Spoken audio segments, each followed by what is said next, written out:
Hello, everybody. Good morning, good evening, good afternoon, wherever you are. Welcome to Critical Beauty.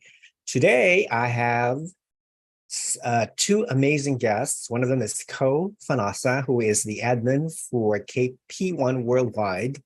She is an amazing, wonderful friend from Thailand, and she is going to chat with me about the recent Miss Universe Thailand 2023 finals and also the latest crisis facing Miss Universe.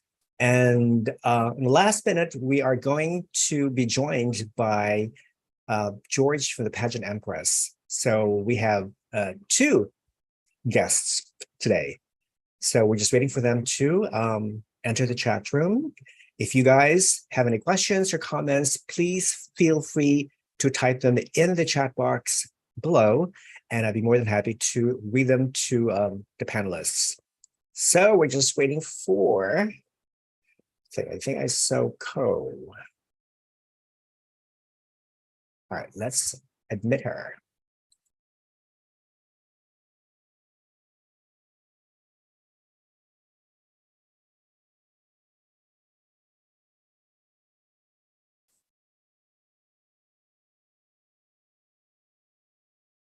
Hello.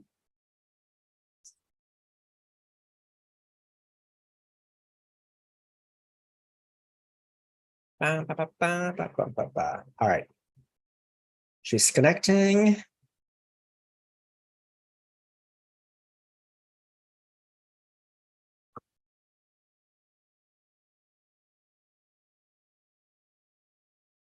Hey, Ko, can you hear me?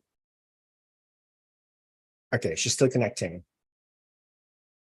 So if you guys saw the finals of Miss Universe Thailand 2023, please share us your thoughts, okay? So this is an open forum and we can discuss anything about what happened Miss Universe Thailand finals in 2023. And I see Ko right now. Can you hear me? Okay, she's still connecting.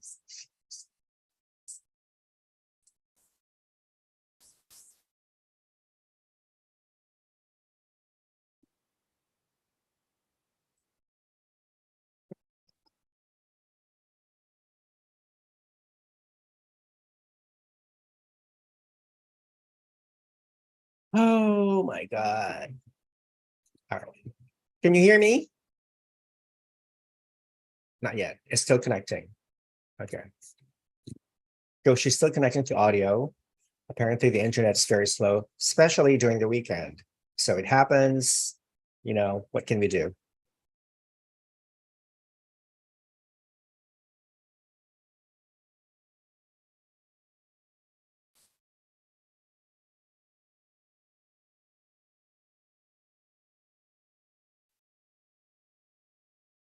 All right.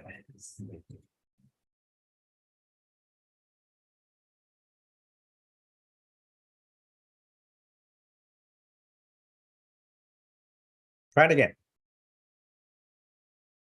So she's going to try connecting again.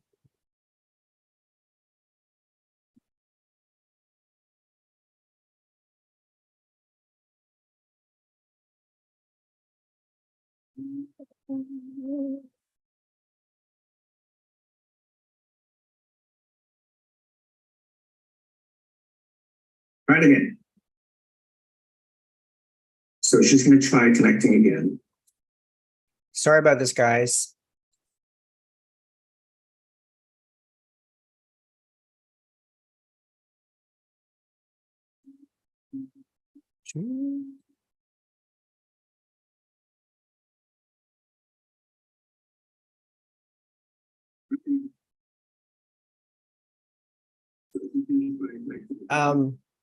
Yeah, anybody, to those people who are watching, could you please chat? Could you please comment if you can actually hear us?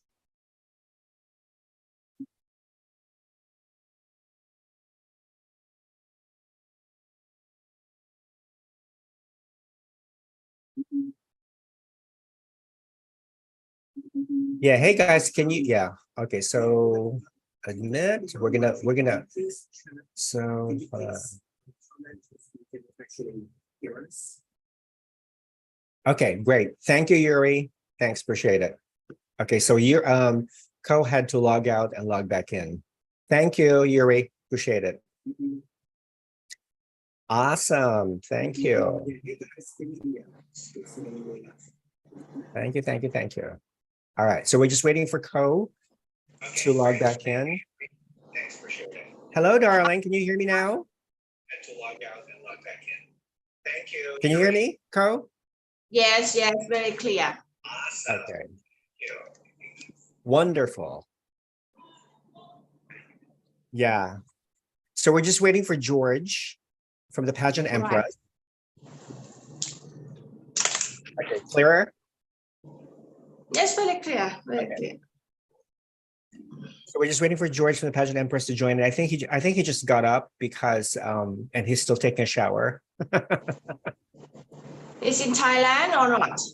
He lives in Chiang Mai. Oh, right. You're in Bangkok, right? Yes, yes, I do. I live in Bangkok. You're in Bangkok? Okay. Yes. How's the weather there now?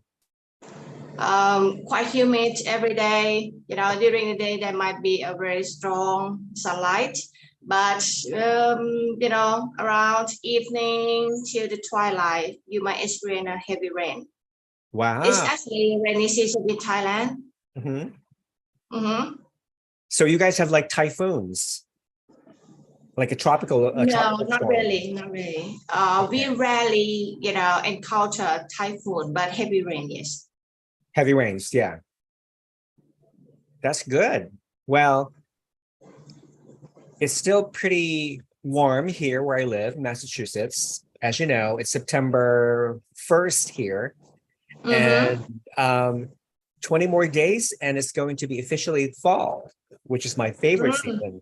Yeah, fall is my favorite season because I just love the changing of the colors in nature, the trees, flowers, and of course pumpkins. I love everything fall, like apple pie, apple cider, apple cake, apple crumbs, anything related with fall, with apples and pumpkins. I really, really like it. So I'm glad. So what about the average temperature over there now? The temperature right now, let me see, let me check. The temperature right now is about 70 degrees. Which Fahrenheit, which is perfect, Okay, so reading some of the people who are entered, who are watching us. Jan, hi Jan. Jan says, hello Tito Rafa, happy Friday.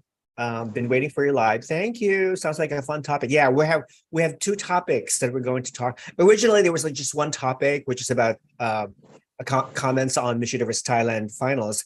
But since Kun An announced, since the Thai media reported on JKN's not being able to pay the full amount of the Miss Universe acquisition fee.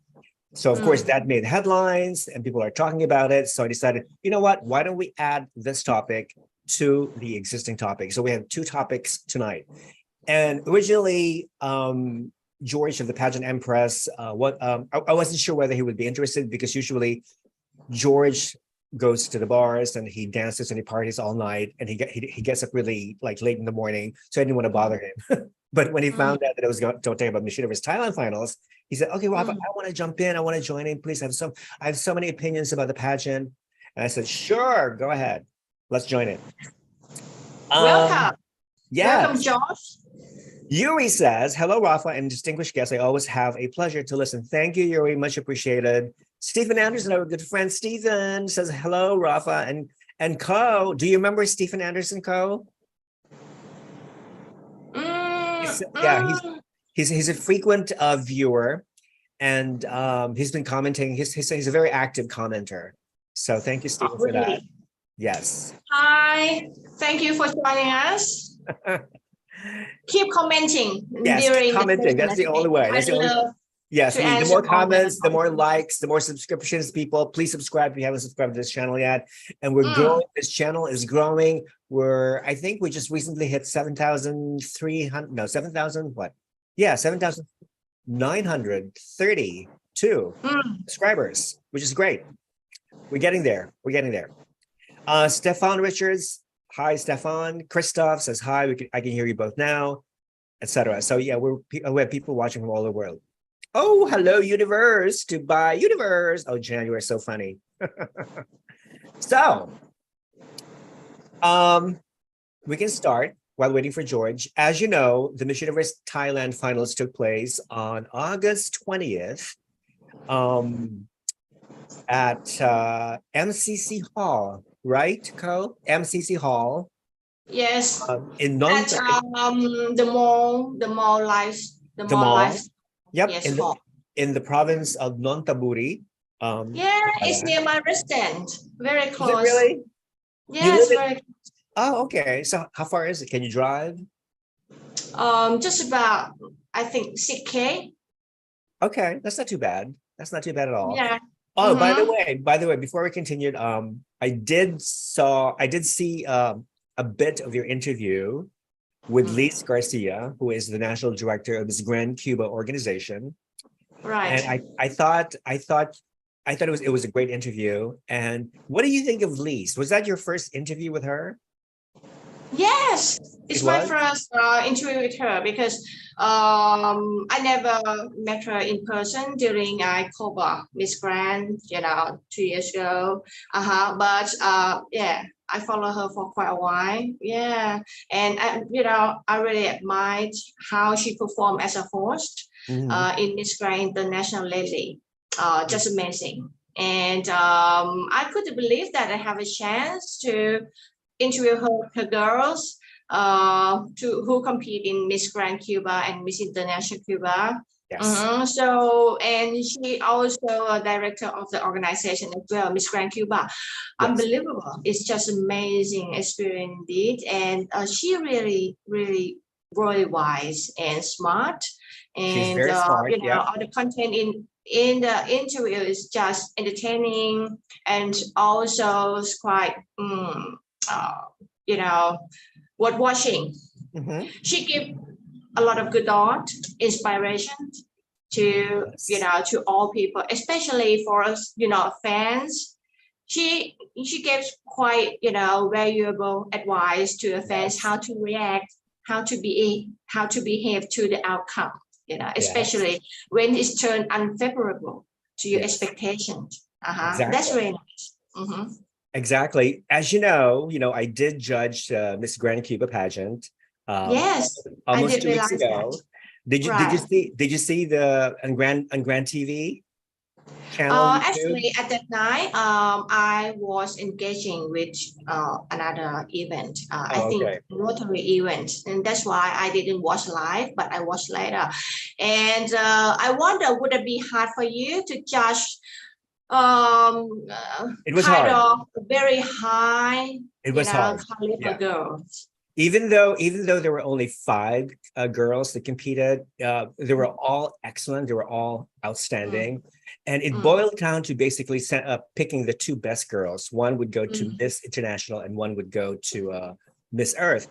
And I think the judges made a very wise decision to pick the correct girls to go to each respective pageant. By the way, viewers out there, I need your help because Lees Garcia wants the Cuban franchise for Miss Charm pageant. There are several Cuban groups in the United States who are trying to acquire the Cuban franchise for Miss Charm.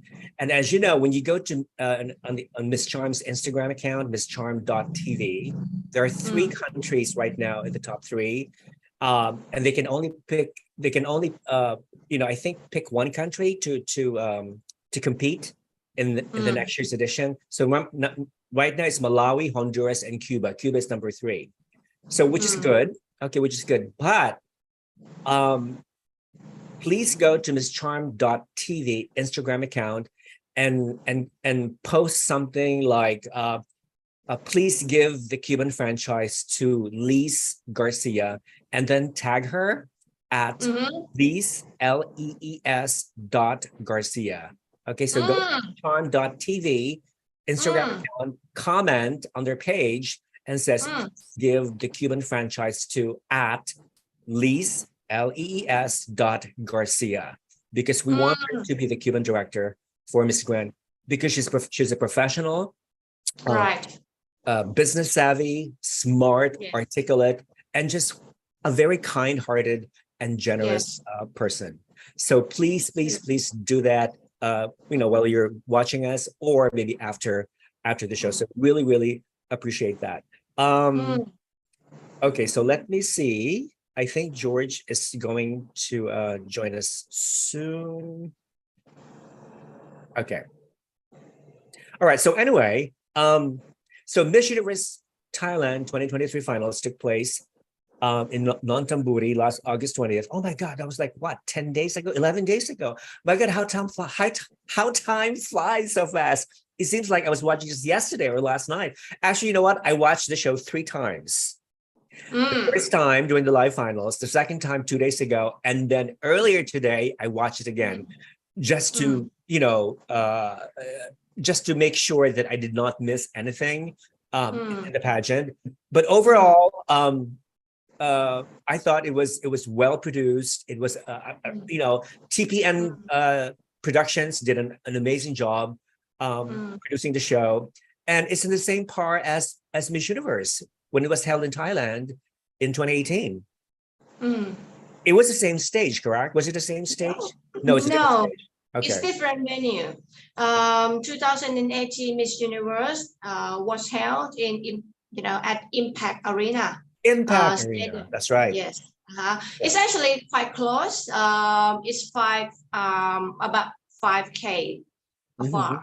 Okay, between MCC Hall and Impact Arena, but it's actually in the same neighborhood.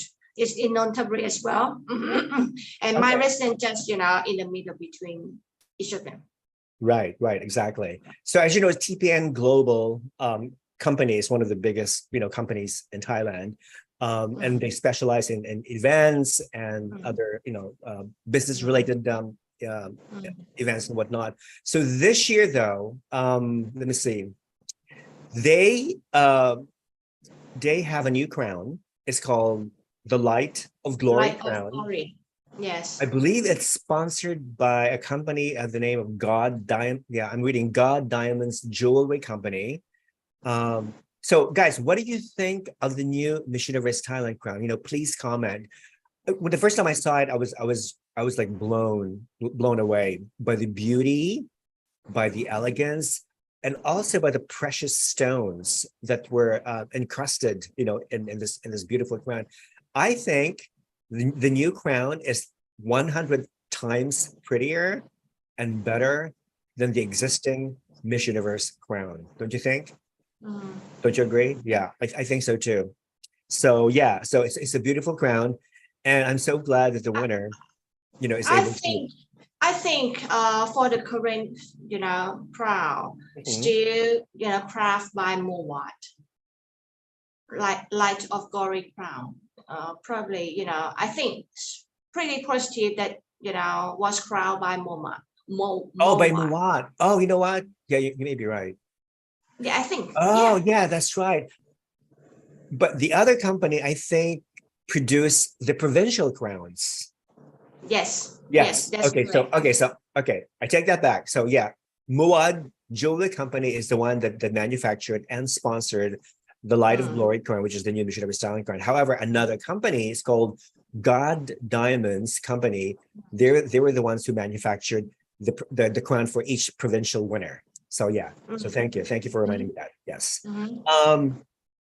Of course. Something new this year, as you know, since the Miss Universe organization started accepting married women, divorced women, single mothers, or women with children, for the first time in the history of Miss Universe Thailand, they accepted a married woman. And of course, you guys know who I'm talking about, correct?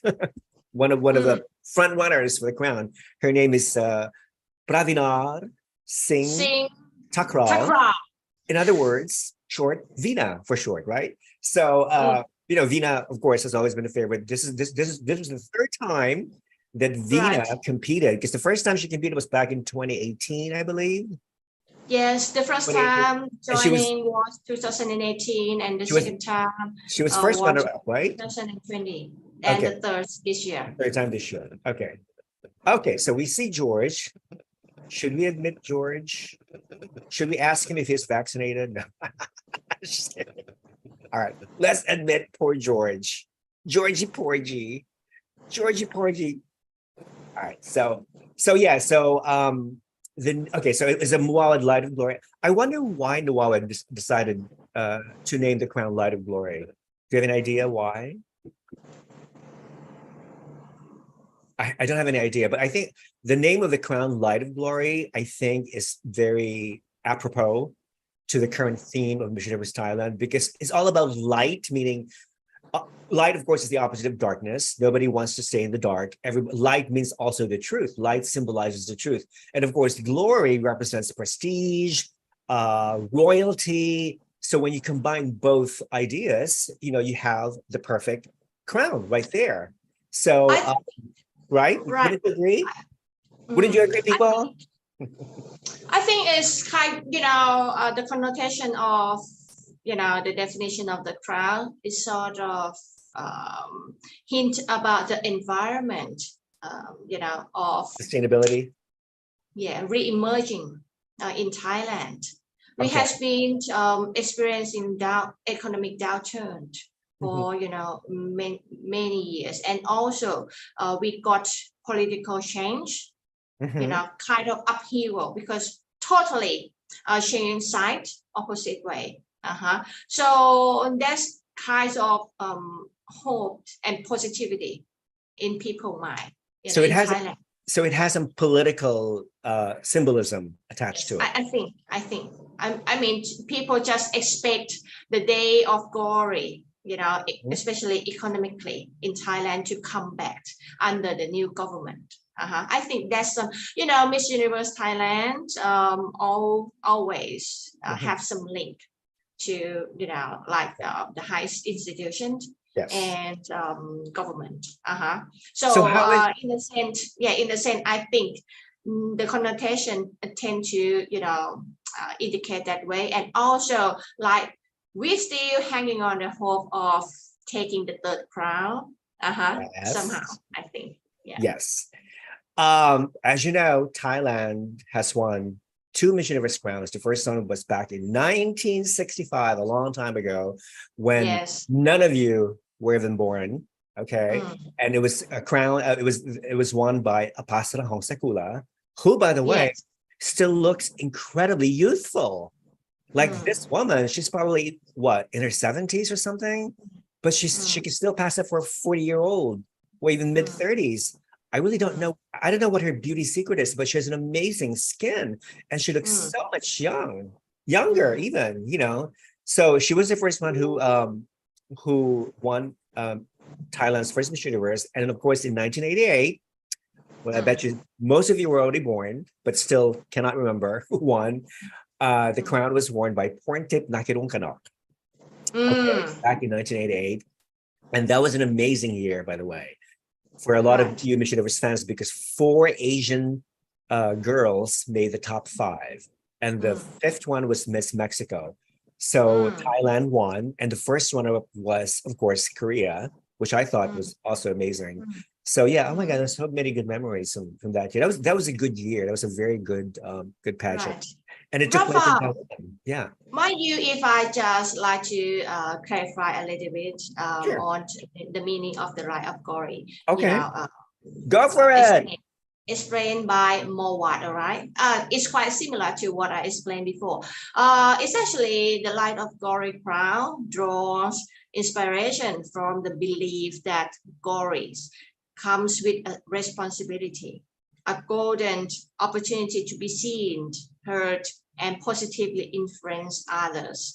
This chance to champion a cause and rally others to join us in a drive toward positive change is indeed the true beauty of the light of glory. Okay, it's quite similar to what I because it has a very strong, powerful, positive image associated with it. Well, speaking of politics, by the way, how is the new government in Thailand functioning? I'm very open and I'm very straightforward talker, especially politically. Okay, and it's quite funny because actually the winner of the election was actually is indeed now the opposition. Really? Okay. Yes, it's quite funny. Kind of there's some kind of something that couldn't broker, okay, between the old power and the democratic power. So the second highest vote party, which is Pheu Thai party, which is the party that I have been voting for very long time. How many parties are there in Thailand? Are there more than 2 parties? Actually, okay, there's only several for the real and robust active Democracy. party.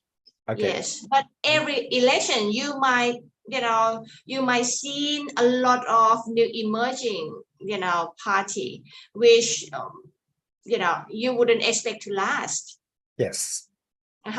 So there's some kind of like just temporary created for the event kind of but party is very well established and a kind of democratic party, democracy, or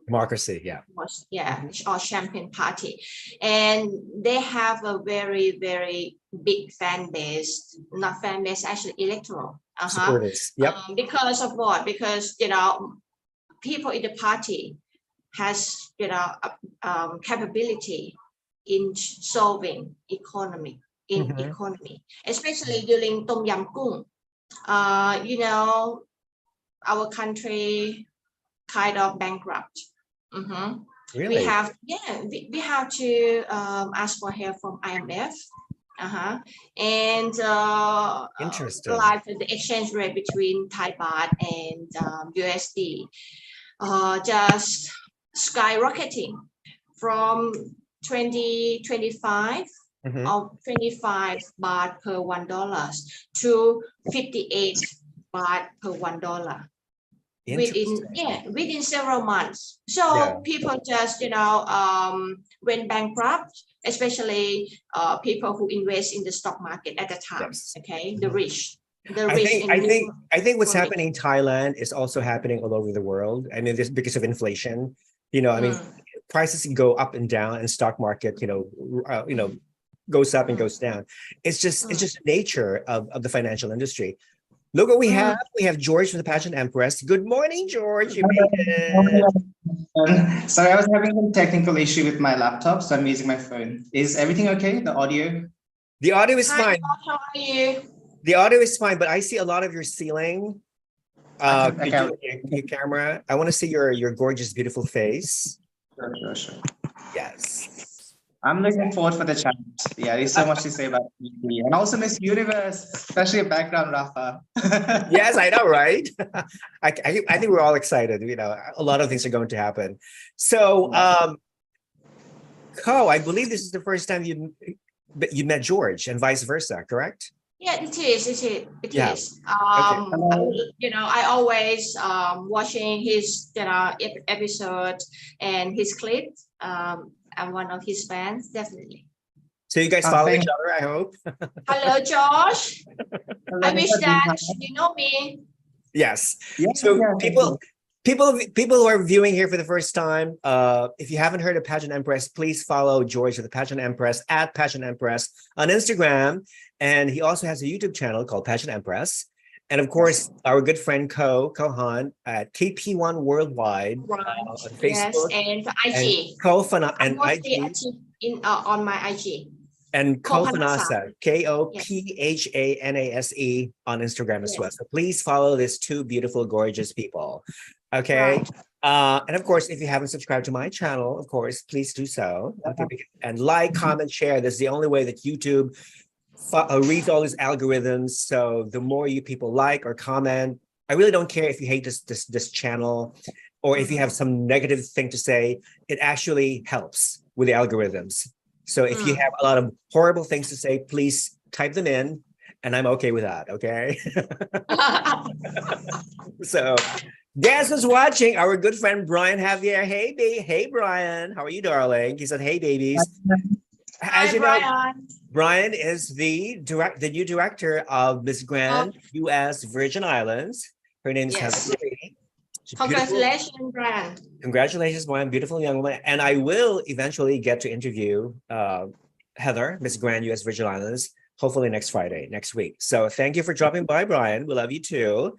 Let me see. Okay, so let's go to the nitty-gritty. George, I can see you're sitting again. Okay, let me just try to put lower.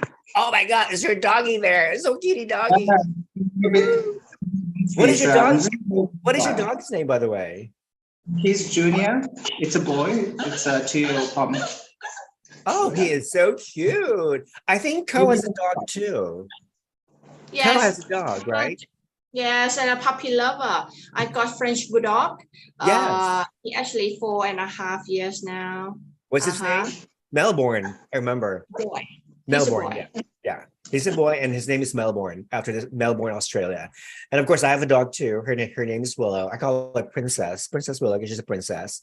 Okay, she's somewhere in the house, like lying somewhere.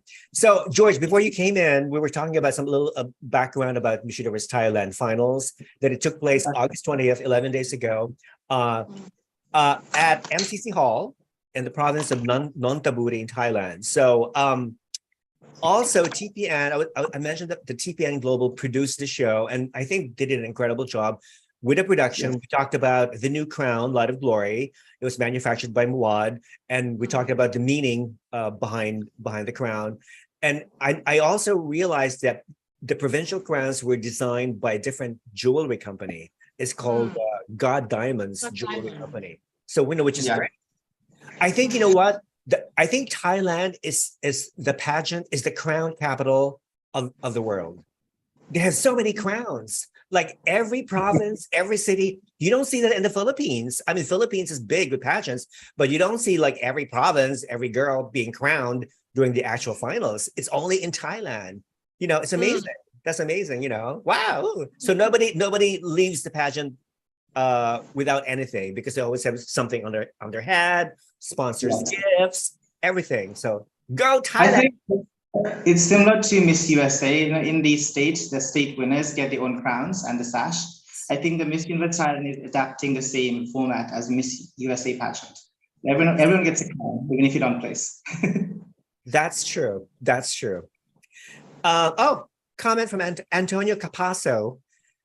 Hi, Antonio. Antonio is dying to hear our opinion about the financial crisis of Miss Universe. That's the only reason why he's watching our show. But you know what? Stay tuned. Wait, just be a little bit more patient until we, finish our commentaries on Miss Universe Thailand. He also said, George. He says George looks like a cross between Ivan Gunawan and the villain from the Lorax. I love Ivan. By the way, Ivan. Yes. Gives likes and comments in my story. So I love Ivan if he's watching it. Yeah. Yeah, I think we all love Ivan. Yeah, you could be like the miniature Ivan, or the younger brother of Ivan. So yeah, we all love Ivan, and he's doing very successfully with his own skincare beauty products. So yeah, that's great. Now, also, we had mentioned earlier that for the first time in the history of Miss Universe Thailand, they accepted a married woman, Veena Singh Thakral. Of course, last year, Miss Universe updated their requirement regulations, and they started accepting married women, divorced women, women with children, pregnant women, divorced women, whatever. Okay. In the beginning, when they did that, I was sort of like confused. I didn't really like that idea, because I was so used to watching single, unmarried women without any children competing. And even to this day, I still prefer that particular group of contestants. That's why we have so many pageants right now, specifically for married women, pageants for divorced women, women above 27 and married and have children. They have all sorts of pageants, but why do we have to bring them into a pageant that was traditionally conceived for single, younger women without children, etc. But you know what? I'm conservative. I'm old-fashioned, and that's just me. So anyway, all right. Right. But, So go it's ahead. It's quite understandable, but it's quite hard to operate as well, especially under IMG. You see, IMG is kind of a pro-feminist, organization. Yes. And the mission of late or value that they try to uphold is just like inclusivity, power, women's empowerment, which at particular point in time, you have to find a new fertile reach.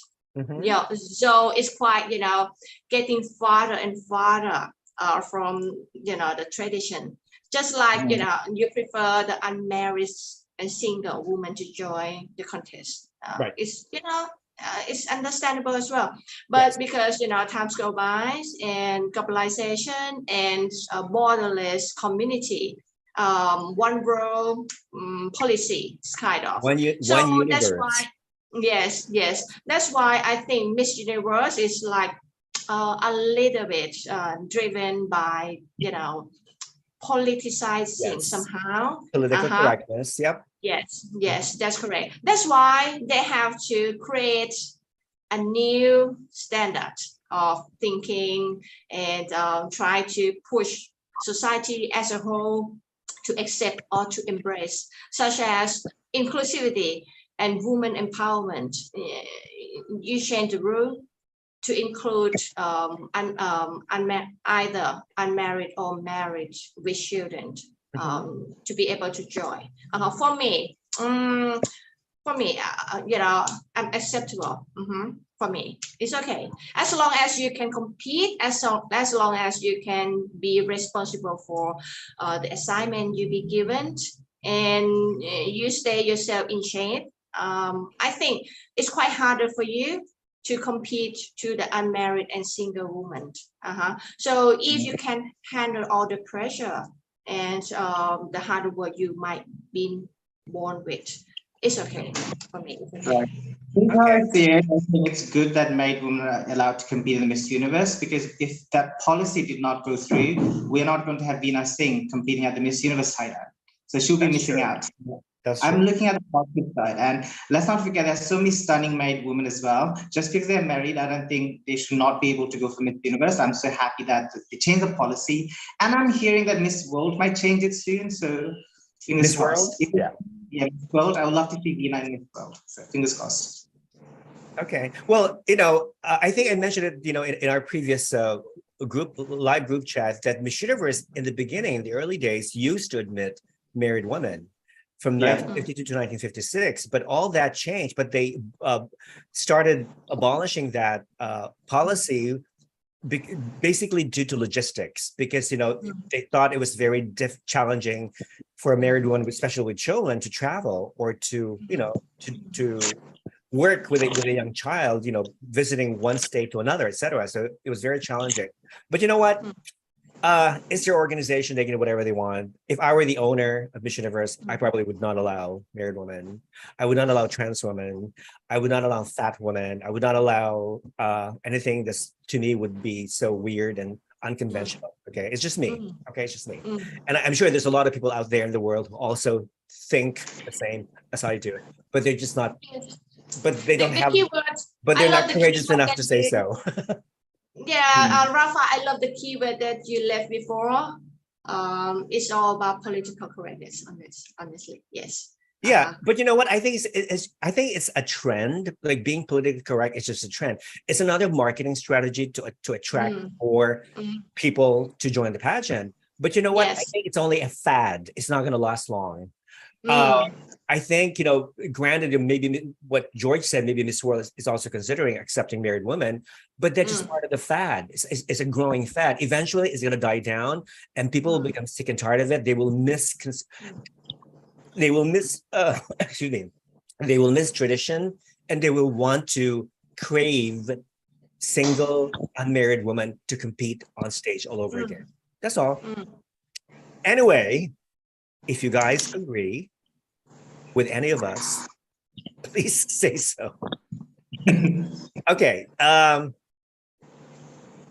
Yes. Okay. So this year we have a married woman by the name of Veena who competed. Yes. When I was reading some of the bio information background about this contest, there were actually 18 women who returned to compete. I was looking at the list. That's a lot of women. 18 contestants came back to compete all over again. George, didn't you mention that several contestants withdrew? Yeah, let me see the list. 1 second. So, Nalin from Pachikiri Khan, she was runner-up at the Miss Grand. Yes. Before. There are a couple of people who were like semifinals in the Miss Grand pageant. So it's like a lot of crossover from the Miss Grand and other pageants to the Miss Universe this year. Yes, a lot of crossovers. And I think several of them had already competed in like 2 or 3 other pageants before. Yeah. We have winner Rafa, national winner competing. Miss International. Hello. Antonia Porcel, the winner of Miss Supernational 2019. She's probably the most popular crossover. Hello. But how many contestants were there originally? Were there like at least 70 or something? Or how many? Because I'm relying on Wikipedia. It says there were 53 entrants, but I think there were more than 53. I think it's more than 53. Some of them withdrew from the competition. Several girls withdrew.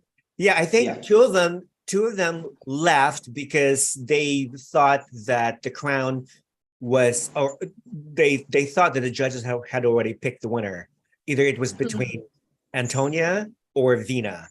There was a lot of favoritism towards these 2 women. Okay, so that's why that turned off some of the contestants, and they thought, why should I even waste my time competing if the judges have already picked either Veena or Anntonia for the crown? What's the point? So I'd rather go back to my normal life. Maybe try again next year. Okay, so that's probably what they thought.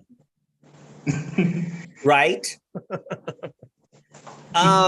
So there were 18 returnees. Okay, let's talk about the opening.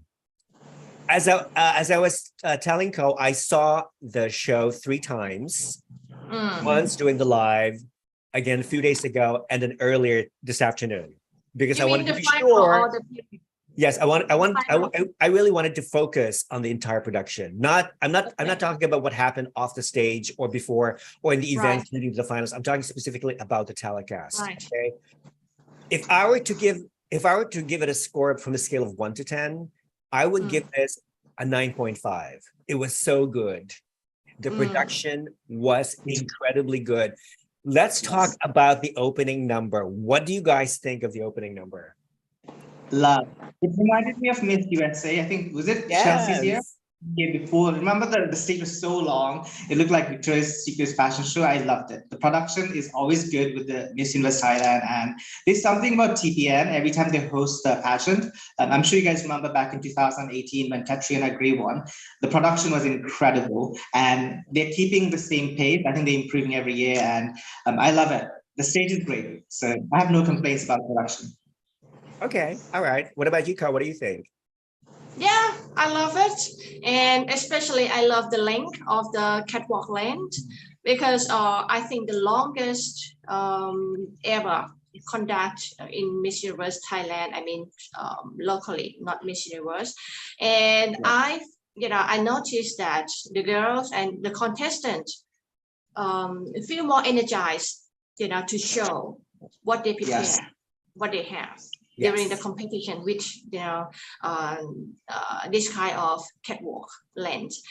So I love it, and I wish that for the next season would keep it stay. I love the energy. I love the enthusiasm. Well, I love the very first scene. You remember when the back of a contestant was like walking, gliding back through the stage. We didn't even know who it was exactly, and then she climbs the stairs very gracefully.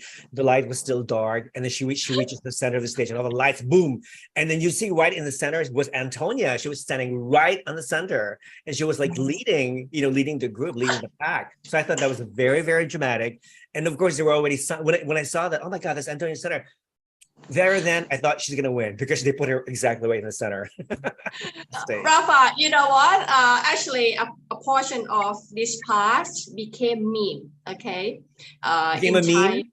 yes, in Thai pageants like media platform because it's kind of they cut just a lot of a short clip during kind of the move that you love. Okay, it's similar. It's actually kind of simulate that the Thai traditional the traditional Thai dance in the northern east, which is kind of country. Okay, it's kind of country dance. So it became me because Miss Universe or Miss Universe Thailand tried to give kind of the modernity vibe, instead of something that local vibe. Yes. So that's why it became meme. Oh, what did they do? Kind of, it's so funny.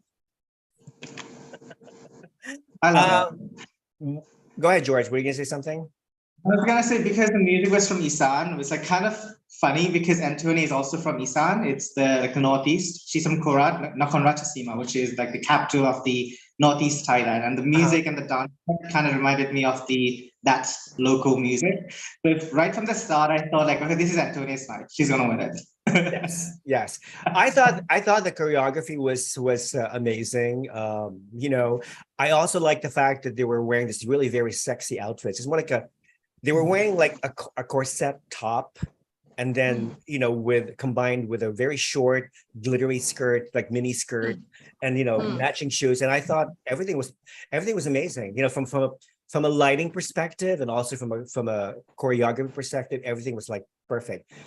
What do we think of the host, Piyawat Kempetch? Yeah, PK rather. PK.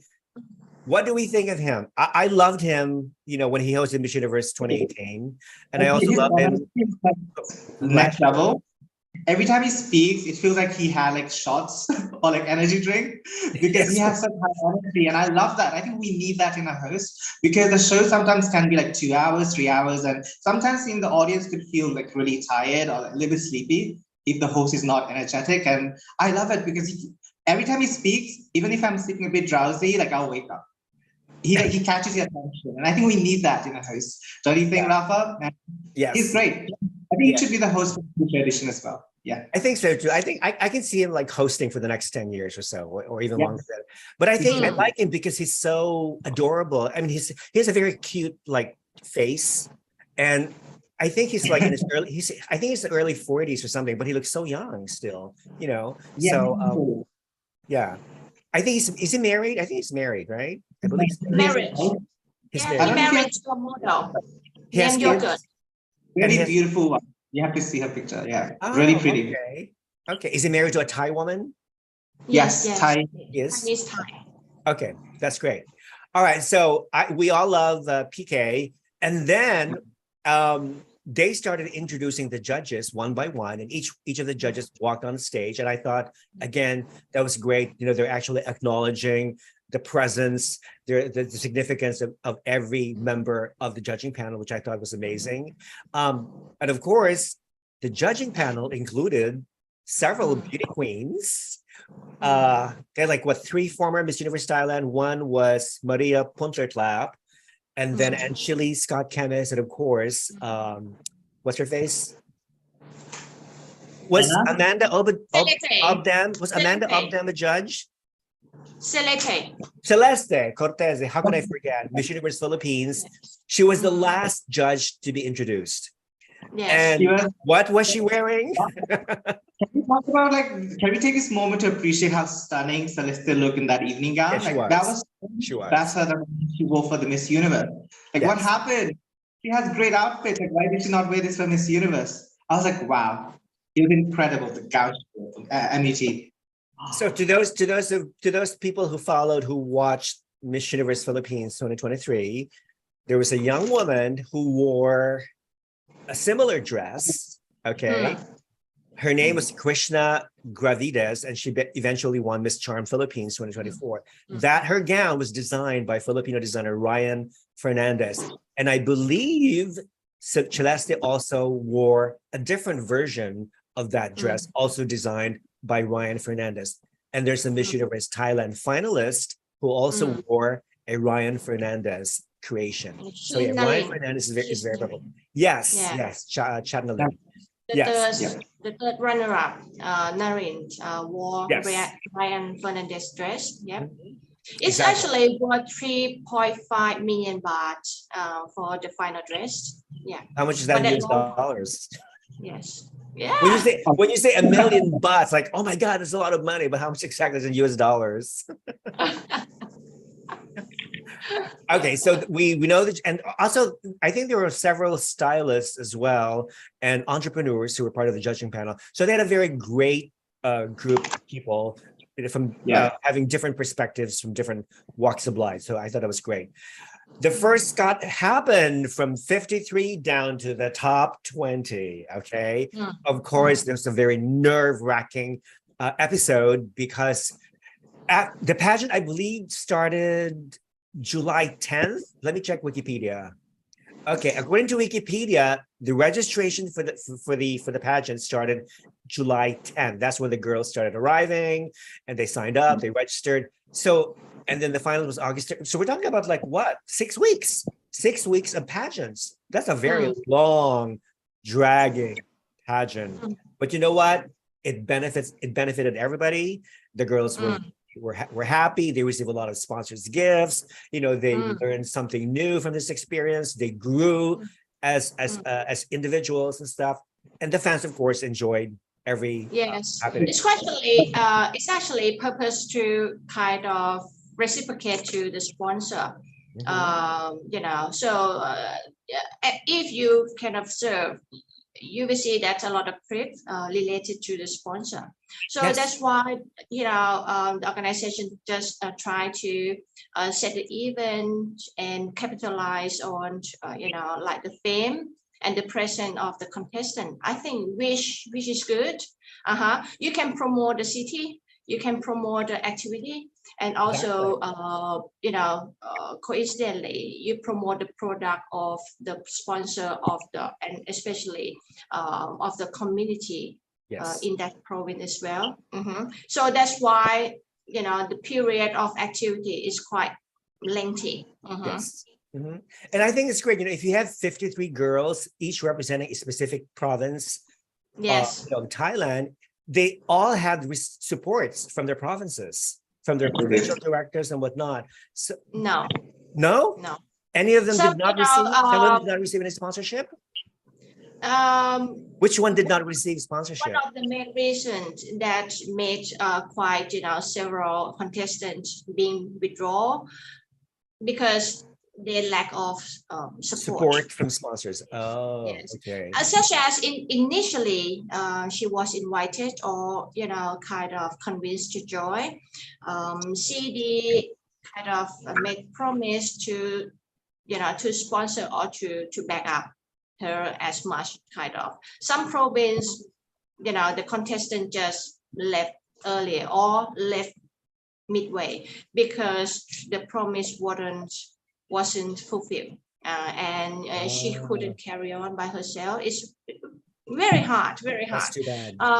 Because the organization or the organizer wouldn't supply accommodation, okay, daily for the contestant to join activity.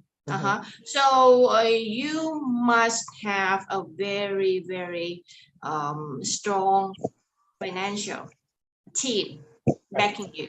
And unfortunately, not every girl has it. That's why the big reason of withdrawal came from lack of you know, financial support.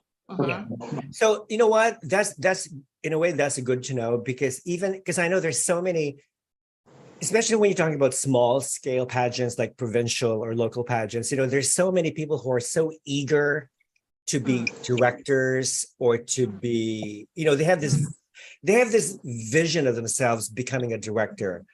But how can you prove to be a good director if you even can't find any sponsors to sponsor your girl, and then you make all these promises to your contestant only to fail her in the end because there's no sponsorship. So you basically, broke her dreams of competing. So if any of you people out there who are thinking or who are fantasizing of becoming directors someday, you have to really reflect on what you need to do before being a director. Okay. And also, So it's quite rare in Thailand that the government or any bureau party would actually, support financially to beauty pageant contestant. It's not a norm, and it's it's risky to be to be seen as corruption somehow. So so we kind of aware of not asking government support. I mean, especially in the provincial level. Yes. It's fragile spot. So that's why if CD, which is a private sector, wouldn't have enough financial, at their disposal to support the girls, it's quite hard indeed for her to survive. Yes. So make sure before you become a director, make sure you have enough resources to support your girl. Okay, the worst thing that can happen to any contestant is go to the competition and not having any support whatsoever. Okay, so very, very important. Okay, so let's move on from 53 down to 20. There were a few surprises, of course, but the ones that I really liked, that I really hope to be in the top 20, made the top 20. I'm so happy that, of course, Veena. Everybody expected to have Veena, Anntonia, Jasmine Shooter, Nicha and Nalin, Krong Tong. Yes. By the way, I love Krong Tong. Okay, I'm gonna talk about her later. Especially, I love her orange evening gown. I love that gown. And Natasha, what? She's in Miss World Thailand. She just went to audition. So I want her to win the Miss World Thailand and go to Miss World. You think? Okay. Let's cross our fingers that should do it. Okay. Let me see. Who else did I like? Natasha Porvians. Her beauty reminded me of Hannah Arnold, Miss International Philippines 2022. They're both biracial. They're both beautiful, like oblong face and statuesque, very tall. So I thought that was like very amazing. Brian says, I did not see Miss Universe Thailand. I've been too busy. Oh, well, too bad. I think you should go watch it tonight. Okay. You know what? After Miss Grand International is over, maybe you should watch Miss Universe Thailand. Okay, after Miss Grand, because I know you're busy training your girl for Vietnam. Okay, so I was happy with all with the top 20. Now, when they did, so the top 20 had to compete in the swimsuit competition. Let's talk about the bikini that they wore during the swimsuit competition. Was that out of this world or what? Bejeweled, bedazzled top and bottom pieces. I thought that was amazing. And when they turned their back, oh my God, it was like, what is that thing between their buttock? It was so, oh my God, like you would never see that in Miss USA. Not definitely in Miss Philippines, only in Thailand. How can you possibly have that type of bikini? It's like a thong, pretty much. The bottom part looks like a thong. Like there were some TikTok videos of the making of the swimsuit. Like if you look at the details, it's actually like really intricately made. All the tiny sequences and all the crystals they use, it's actually really beautiful. It's a lot of flowers, like floral details.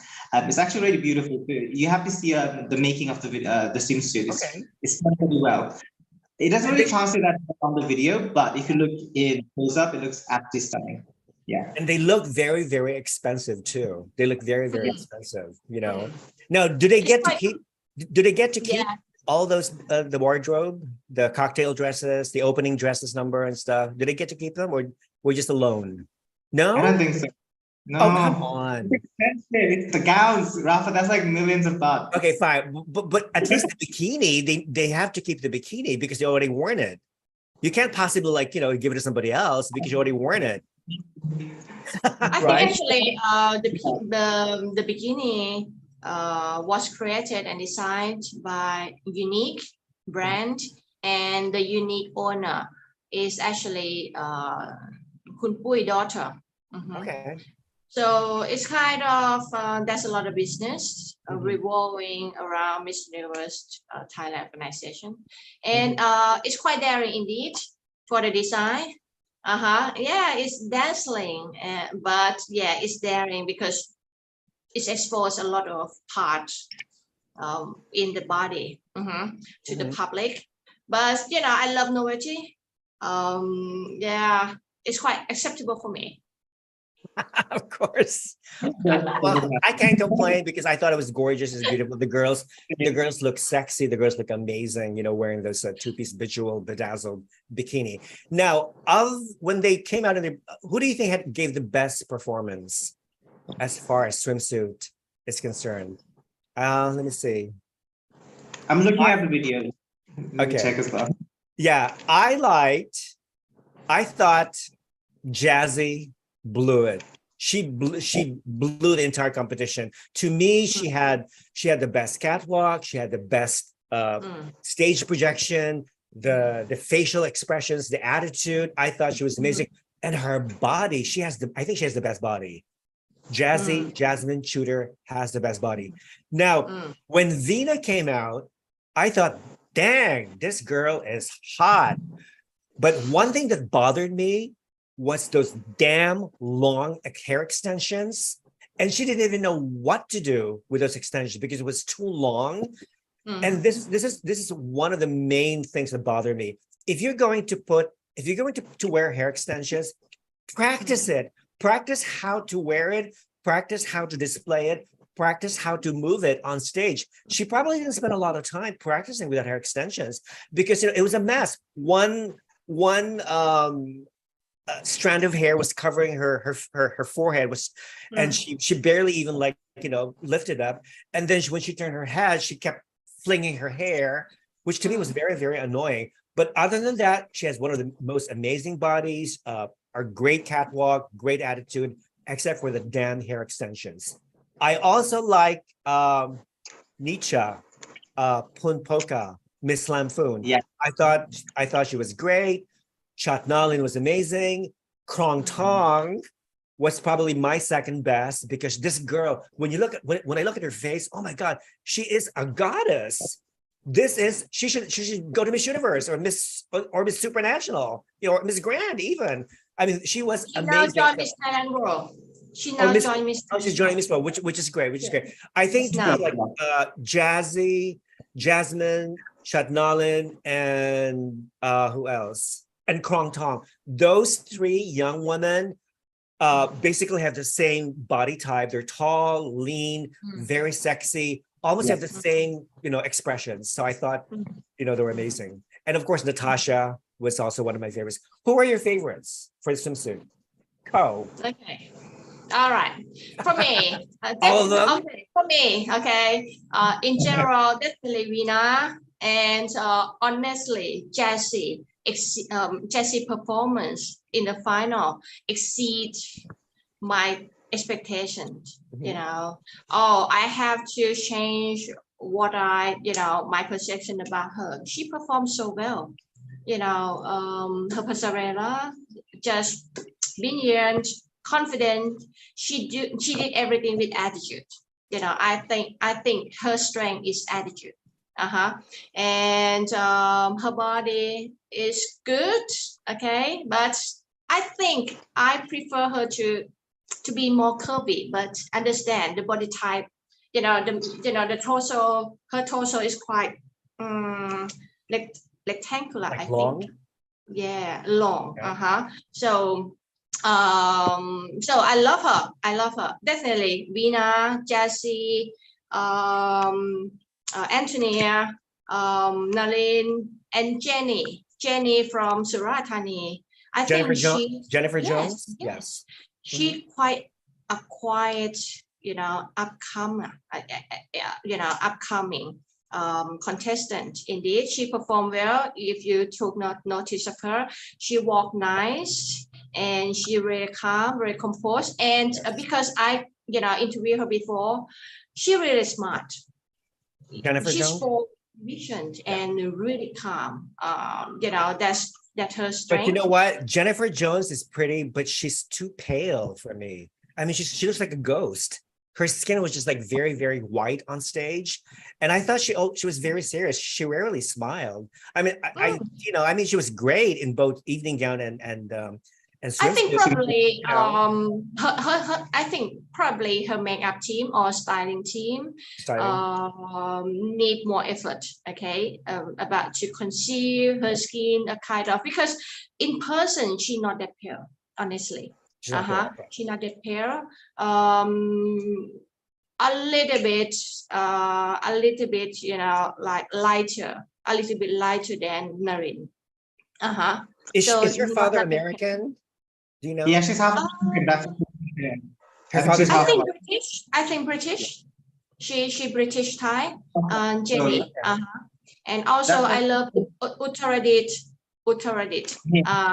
Yes. Oh my God. What's your name? I forgot about her. She was the first contestant to come out.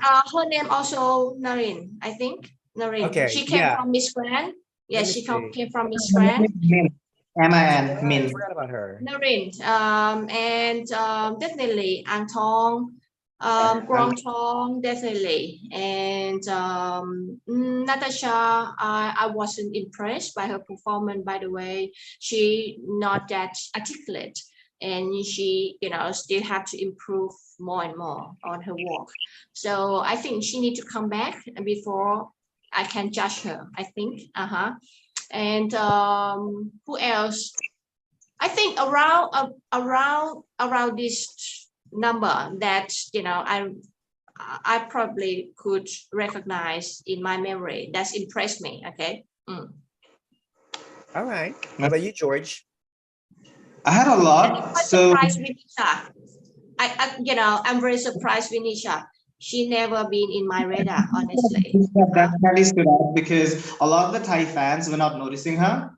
I don't know why, maybe because there were a lot of front runners, but I actually really like Nicha since the Cuba challenge. And also I think the Q&A that they did, the practice, I really liked after that. And I think Nicha for me was one of the standouts. Of course, Nalin. Nalin is because she comes from Miss Grand. They know how to project themselves. Yes. His name is Min, and I think she looks so stunning. She should go for Miss Supranational. I think she'll be great for Supra. Yeah. Yeah, Min. And Jazzy.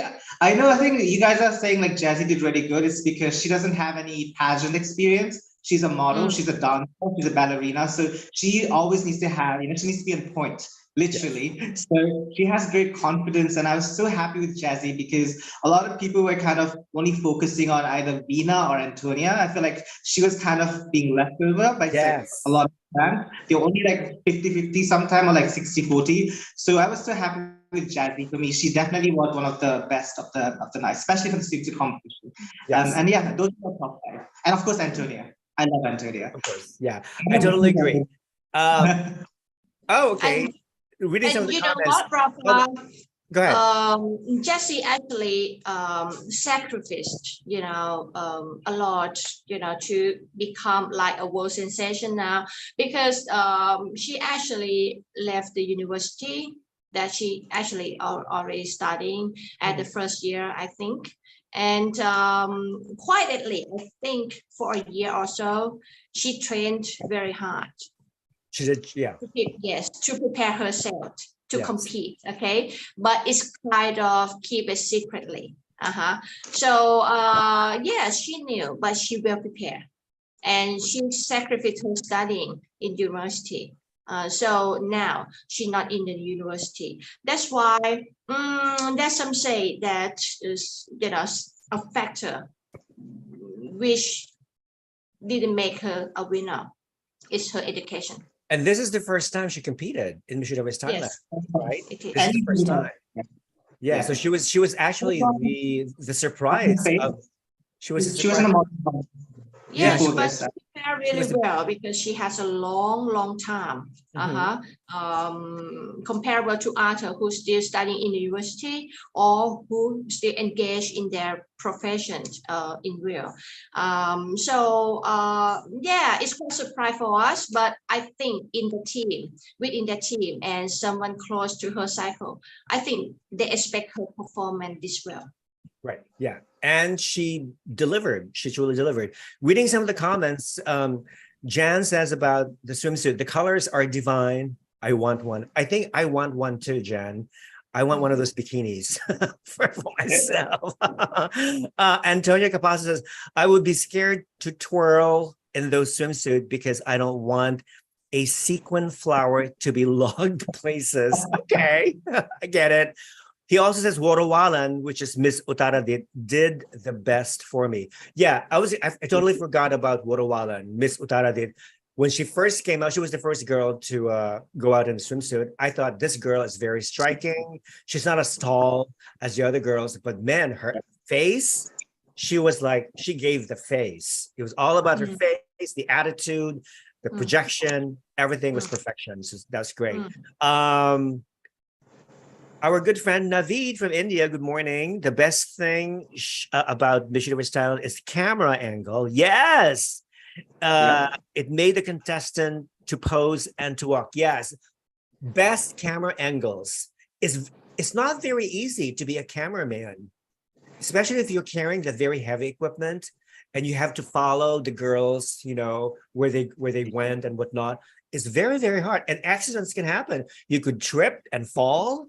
And that could be like a big, you know, failure in terms of production, you know. Can you imagine? So you really have to have a lot of muscles to be able to carry that heavy equipment. So yeah, great camera angles. Totally, Naveed, we agree.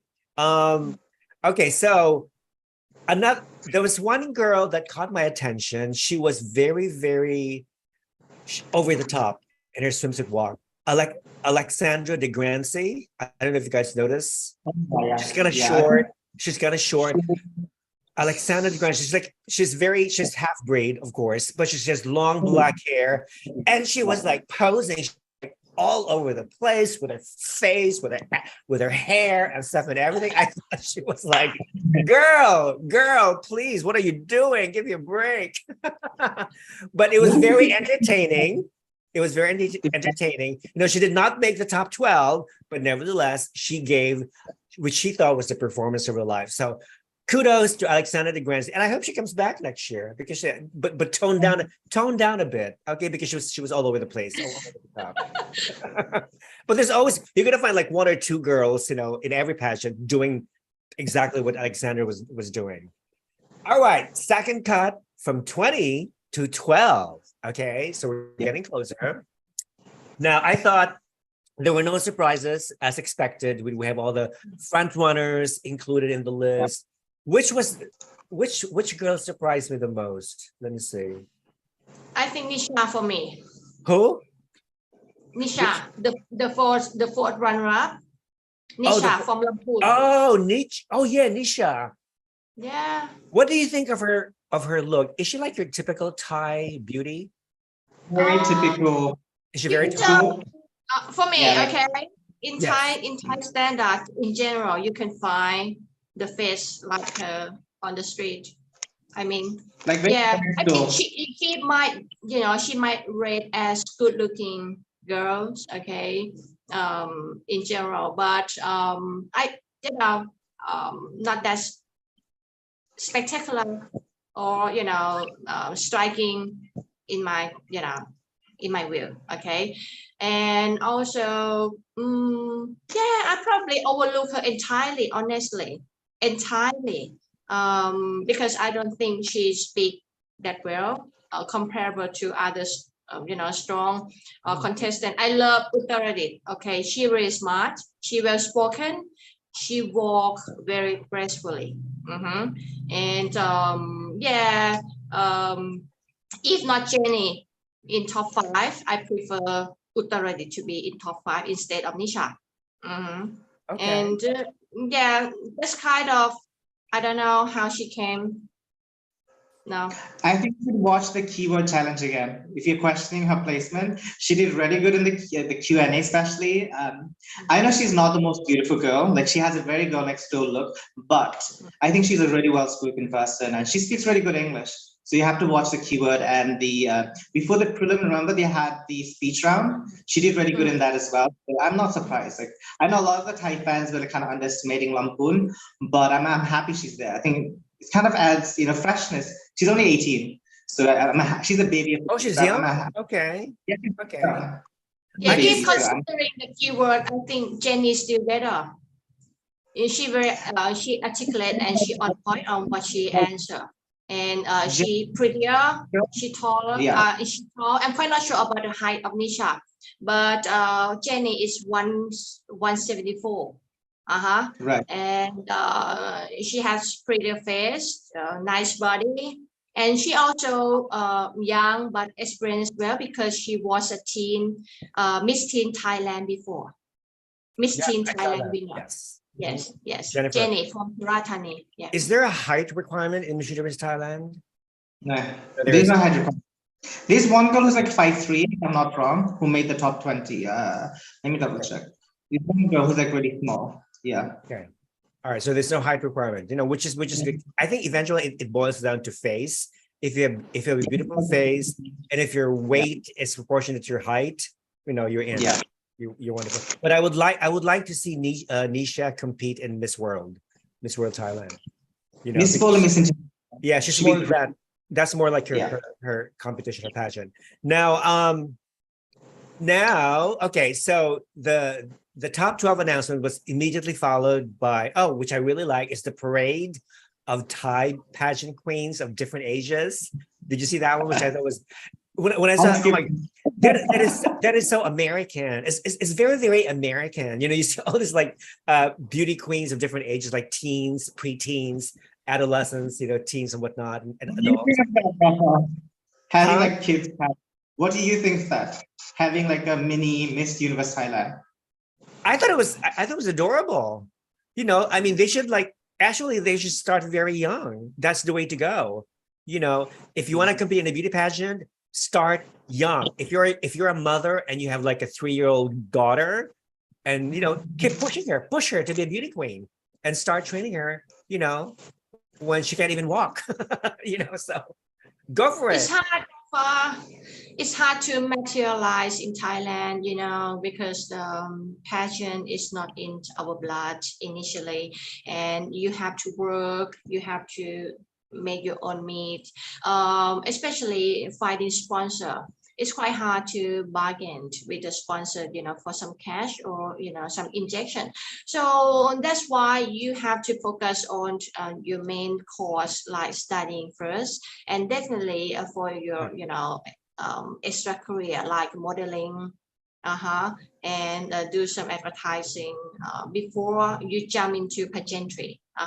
Because you have to invest a lot, honestly, and sacrifice, you know, so much indeed to prepare yourself before to be ready to compete and, you know, cross into top 10 at least. So it's very hard if you aside from, you know, brought up in the affluent family, kind of, you know, gain the full support from your parents.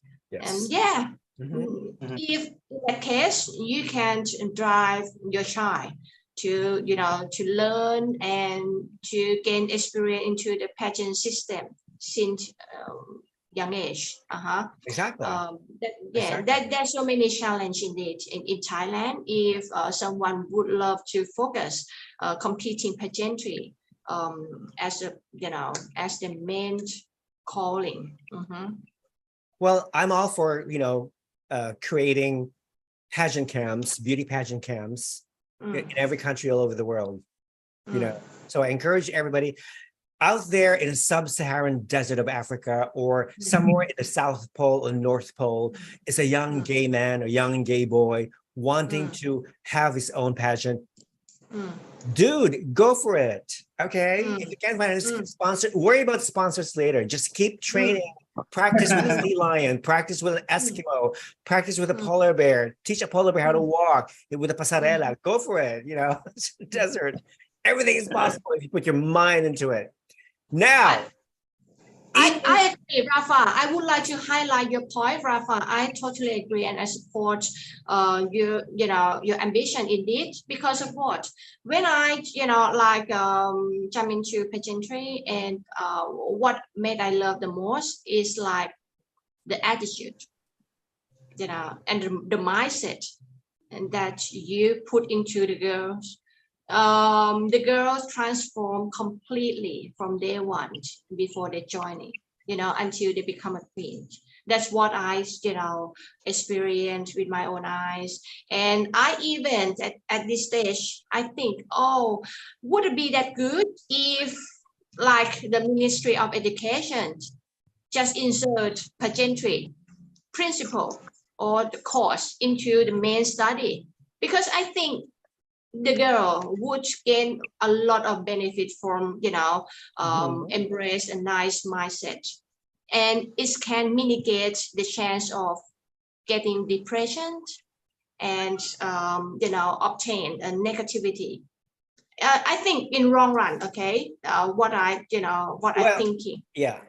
Well, again, it goes back to the time when, charm schools or beauty, charm schools were very popular in the olden days. Remember when women who belonged to high society would open her own charm school, and she would train all these young girls coming from different backgrounds how to become proper ladies. How she would teach them table manners, etiquette, what not to say, what to say, how to behave in public. All these things are all part of the charm school philosophy. And that's what pageantry is also all about. You train a young girl or a young woman to be like a real lady, I mean, for some feminists, maybe they think it's stupid or it's old-fashioned, but you know what?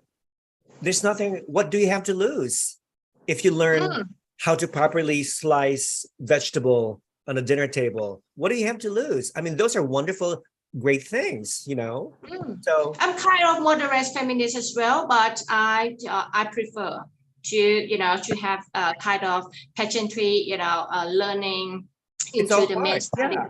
Yes, like Miss Venezuela, Miss Venezuela contestants, have to go to this Miss Venezuela house in Caracas.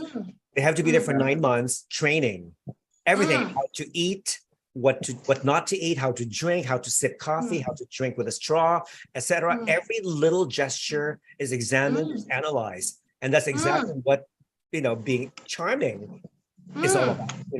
So go for it.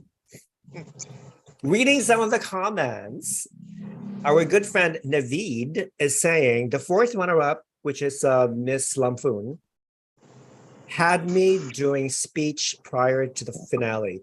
She was one talking about men that they can cry to and are weak to. Yes, that is so true. Yes, she gave a very powerful speech, very emotional. And but I wonder the fact that the fact that she did not answer in English, and also the third runner-up, Nicha and Nalin, both of them did not respond in English. Was that the reason why they did not place higher? Is because they spoke in Thai? Okay. Part of it, I think, because... Let's go George first. Okay. I think I think it's part of it because, when you go to Miss Universe, you have to communicate with international delegates, right? So English is an international language, and I think it really helps when a delegate can speak English. And I've been noticing with the TPN, the winners of the TPN Miss Universe Thailand, that they do select girls who can speak English. And I think if you can speak English better, let's say like Antonia, who can speak fluent English, you will definitely have an advantage over, let's say, a girl who went to a local Thai school who probably cannot speak English properly. Like you said, like Nalin or Lampoon, they are okay speaking at like English, but they are not up to the advanced level of Antonia. So I think, yes, that definitely has some advantage in the judgment of the judges that, oh, if Antonia can speak good English, she most likely will win over someone who cannot speak English. Yes. Do you agree, Carl? Honestly, for these two ladies, what they got is already deserving. That's where the best they can get. Okay, they never ever penetrate top 3. Never. With Veena, with Veena, with Antonia, with Jessie, no way. No way. Even if you can speak English, no way. Okay. And as a Thai, from the answer they gave, not so on point. I mean, kind of weak. Okay. I read as weak. So I think they already deserving. For Nalin, I always, put her at top 4. At the beginning, because I can see top 3 already at day 1. And also from her overall performance, stage performance and everything manner, and she very experienced beauty queen. So she now to position herself within the organization. So the best she can be, among which another 3 is, the runner-up after those 3. For Nicha, I think a little bit too far for her, honestly. And even though both of them again can, answer in English articulately, I don't think they could penetrate into top 3. By the way. Okay, so they did get lucky though, making the top 5. Even though they did not. Nalin is deserving. She must be. Yeah. So I don't understand, because I thought even when they responded in Thai, I did not understand what they were talking about, but I could sense their delivery was impeccable. When they answered in Thai. Nalin is now going to Miss Intercontinental, so she still won in a way because she's representing Thailand in international pageant. I think she's going to Egypt, if I'm not wrong. So she's going to Miss Intercontinental, and I'm so excited to see her performance because this girl knows how to perform on the stage. She has incredible presence, and I'm so looking forward to see that. Yeah. I mean, I would love to highlight a little bit more. I wouldn't mean that TPN wouldn't emphasize on the winner should speaking English. Yes, TPN actually, from the record, if you can see, within 5 years, they showed the one with native English speaking skill. Okay, Amanda, Anshali, Antonia, and latest Antonia, except Anna. Anna Sunga, yes, exactly. Yes. But I just to highlight for the rest too, because that's the best they can be. But if you're considering in top 3, yes, definitely English is a big factor. Because if that night the prelim and the final, especially in the Q&A portion, Antonia performed really poor. Okay, for me, the poorest out of 3. Okay, the top 2 should be Jessie and Veena, considering real time. Okay, watching.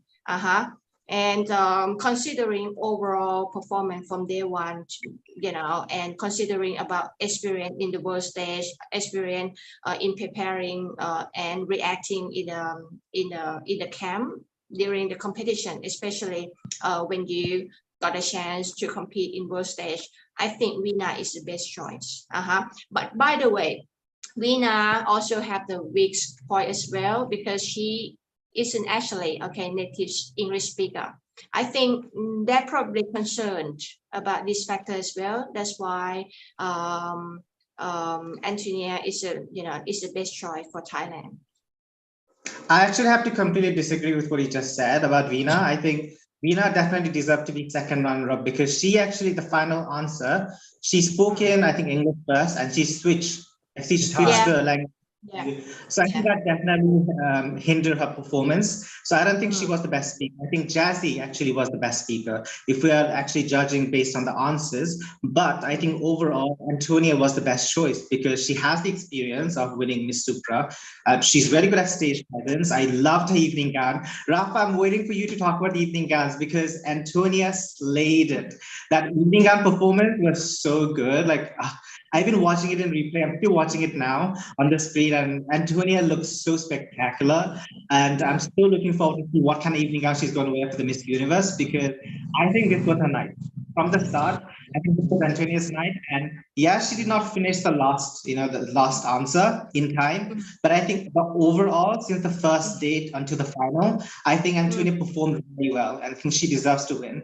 And yes, Veena is beautiful. She's a fan favorite, but I don't think she is good at speaking. For me, that was the issue. Is that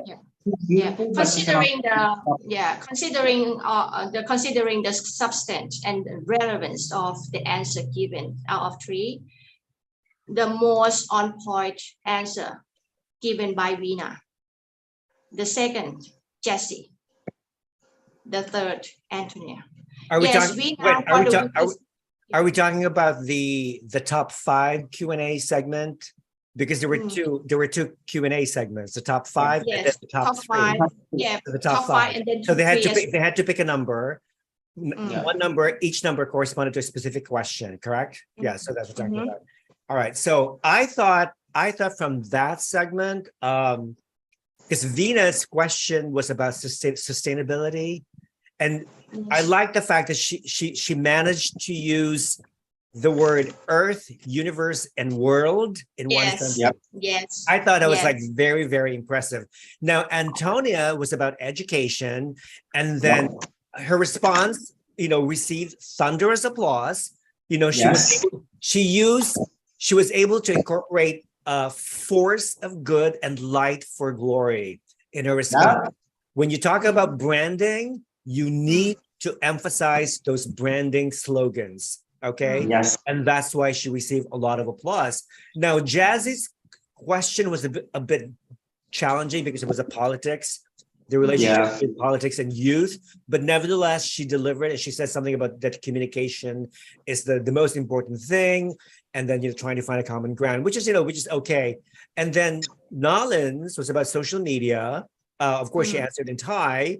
I mean, her delivery, I did not understand what she was saying, but I could sense her delivery was substantial enough. And it's the same thing with Nicha, who about poverty and welfare or something like that.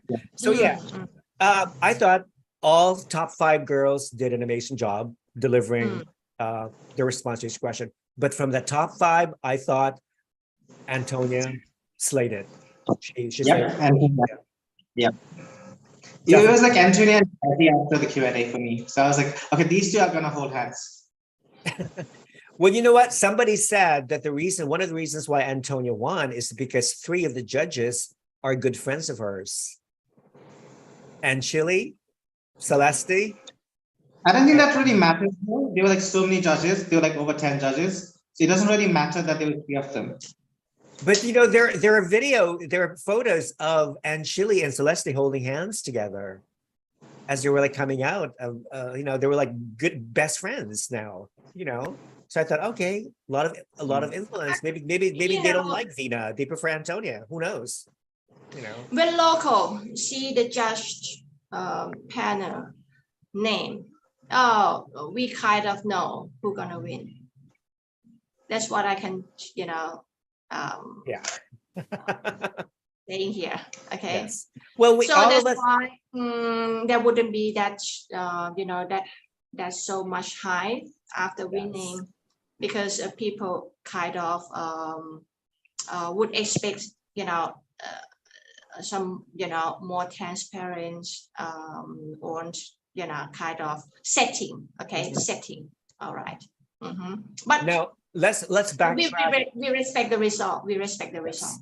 Let's backtrack to the evening gown competition. The top 12 evening gown. Okay. Can I just say, in this competition, again, I thought it was between Jasmine, Nalin, Sutida.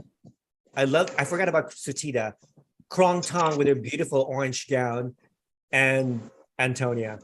I'm sorry, Ko, as much as I love Veena, I don't know what she was wearing when she came out with that. How do you even define that gown? It did not look complete. When she turned her back, you could see the zipper outline. Her hair, I don't know what the hair or makeup artist did to her beautiful face, but they pushed her hair back in a bun, and then they sort of like made her eyes more Asian, more Thai, because her eyebrows were slanted a little bit. She was gorgeous. Her cheekbones were to die for, but that gown was not, it did not suit her body or her personality at all. I mean, was that her gown of choice, or did somebody else impose that gown on her? Like, I'm sorry, but I think when I saw that look, that's it. She's not going to win. She's not going to win. And then Anntonia comes out looking 100% flawless in her performance. Her gown was very, very sexy, very elegant, very classy, and her face was just perfection. She was very relaxed. She looked very regal. You know, she knew exactly, you know, how to flirt with the camera and with the audience. You know, she thought, okay, this girl could easily win this competition right there. And then Jazzy, again, I love Jazzy. Her performance was flawless. Nalin's was flawless. You know, when she wore that Ryan Fernandez gown, wonderful. But I felt bad. I really felt bad for Veena. Rafa, you see, you mentioned before about Veena hair extension in the prelim, right? So probably her buns in the final was a solution to your. She wanted to stand out. That's why she wore her hair. And remember, in the top 5, she was right in the center. She was the only girl who had her hair in a bun, and she was in the center. People were predicting, oh my gosh, she's gonna win, because she's right in the middle. But it didn't happen. It didn't happen, okay? And you could sense, you know, when her name was called second runner-up, I noticed her lips pursed, like she went like this, as if she was very disappointed and whatnot. But of course, she had to maintain her composure. She did not cry. She did not shed any tear. She was, you know, she was very poised, and she received her bouquet and her sash very gracefully, you know, and then she walks away towards the back. And then you know, in prelim, Anntonia is, you know, kind of really, really confident, okay, in every turn. From the very beginning. In the final, I look into her present, and she kind of nervous. Honestly, comparable to prelim. It's kind of there's some certainty in her mind. If you noticed about her look, her face, and I honestly, for the fans, I'm not biased, because I'm, you know, her supporter in Miss Supranational Thailand and Miss Supra. I put her as a winner, okay, since day one in Thailand and in Poland. So I mean, I support her, but I prefer her to, you know, have better shape and improve in her walking. I prefer her striding rather than soldiering. She, you know, she remind me of Angelique. That made me really concerned. Really? Oh, interesting. Yes. even the long gown, she actually George disagrees. the same design as that of Angelique, and the style of walking is Angelique. And maybe Angelique trained her. the same team. The same team, yeah, train her. And I mean, what concerned me is like some fans of her like try to put attitude in her that you should be happy what you are. So it's kind of abstract the attitude of improving yourself. You know, like, you know, staying in better shape, okay, losing weight, and improve walk.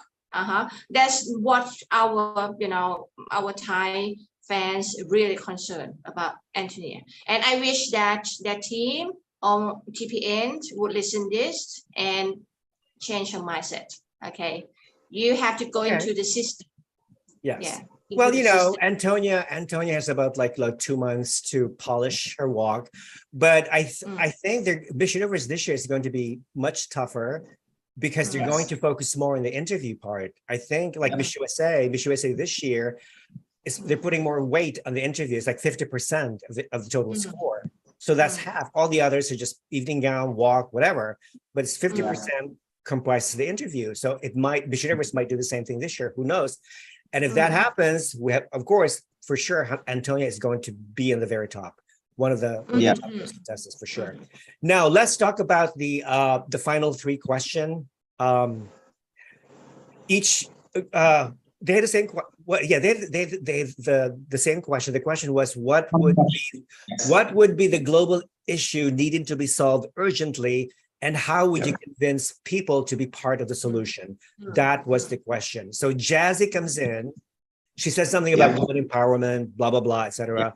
And then Veena talked about climate change, which I thought was a cliche. Everybody who talks about climate change, come on, let's talk about something else, okay?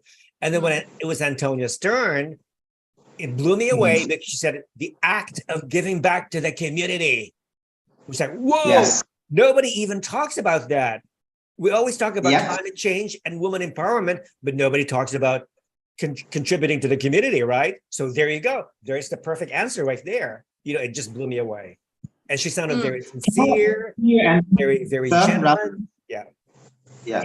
Can I add something to Antonia? So it's because she actually has been doing what she says. She actually has been contributing to the community. She has over 10 years of social work that she has done. So back in 2013, she was a volunteer at Operation Smile, which is also goes alongside the Miss Universe organization. And after that, she started her own project called the Little Steps Project back in 2015, the whole purpose of this project was to give back to the community, whether it's the education or helping underprivileged people. So she had actually been doing what she actually speaks. So I think action speaks louder than words. And I think it's because of the 10 years of social work that she has been doing that the answer was so genuine, so humble, and it came from her heart. So I think that's why she won. It's not because she gave the most cliche or the most pageant answer. It's because she spoke from her heart. And I think that is very important for a beauty pageant winner. And I think that's why her answer was so different to, like you said, to other 2 girls. And that's why it really touched my heart. I watched her video in TV, and you have to watch it. It's about, I think it's called City Project, where she talks about her social work. And it just really touched my heart. I was crying so much because it generally so sad at the same time, because it's so true. People living outside Bangkok, they suffer so much. They don't have quality education. They don't have quality life. And the fact that she's helping these people for the past 10 years, I think it shows that she is more than deserving to be the Miss Universe Thailand. And I'm so happy she won. For Ko me, disagrees though. Come on, for me, it's okay to disagree. Actually, no one perfect, okay? Because each has flaw, but in different way. Such as Veena, if it was perfect for me, I prefer her to go through along the way either Thai or English, okay? So when she switched from Thai to English, I kind of, my goodness. But yeah, her answer is, I prefer her answer because it's really relevant to the questions, okay? For Jessie, she talked about, kind of, I think, communication, right? Women empowerment, right? Kind of, and too short, and nothing much in there, okay? Not much enticing about the substance that she given. And for Antonia, I think she lack of a keyword, like it's a little bit far, and it take a little bit of time to people to have a kind of mind processing of what the point that she actually tried to connect with the question. Yes, she giving back to the community. So it's kind of what the issue of the keyword that she tried to tackle, like poverty or inequity or compassion. So I probably prefer her to mention or highlight the short word to represent the substance that she given. And for her advocacy, yes, she has been doing for years. She contributing to like to school, to the poor students, like to give food, giving supply, stationery to school in Nakhon Ratchasima for several years. I think 2 years, right? Yeah, but right, it's quite appreciate for if you following her. It's quite kind of appreciate answer that she given. She always given this kind of answer, and I'm actually really concerned. I would love her to change the style of answering. You just can't win the crown at Miss Universe if you're answering like this. You have to tackle, at the right point of the question to make the first impression to the listener. At least you probably bring kind of keyword or the issue that you would like to focus and bring on the statement to support. But for Antonia, it's just like blah blah blah. Yeah, it's a kind of, she has a very charitable mind. Yeah, a good statement. But when you compete in the world stage, you need to be more pertinent and relevant, and concise. Okay, just tackle to the point. Right. That's what that's the point that I made the cut. Who actually should be a winner? So yeah, the least flaw made among three was Veena, according to the answer. That's okay. My opinion. That's my opinion. That's fine. Now let's go back to the well, the final three question and answer. Again, you know what? I was focusing more at this point. I was so sure that Anntonia was going to win. So it's actually between Jasmine and Veena.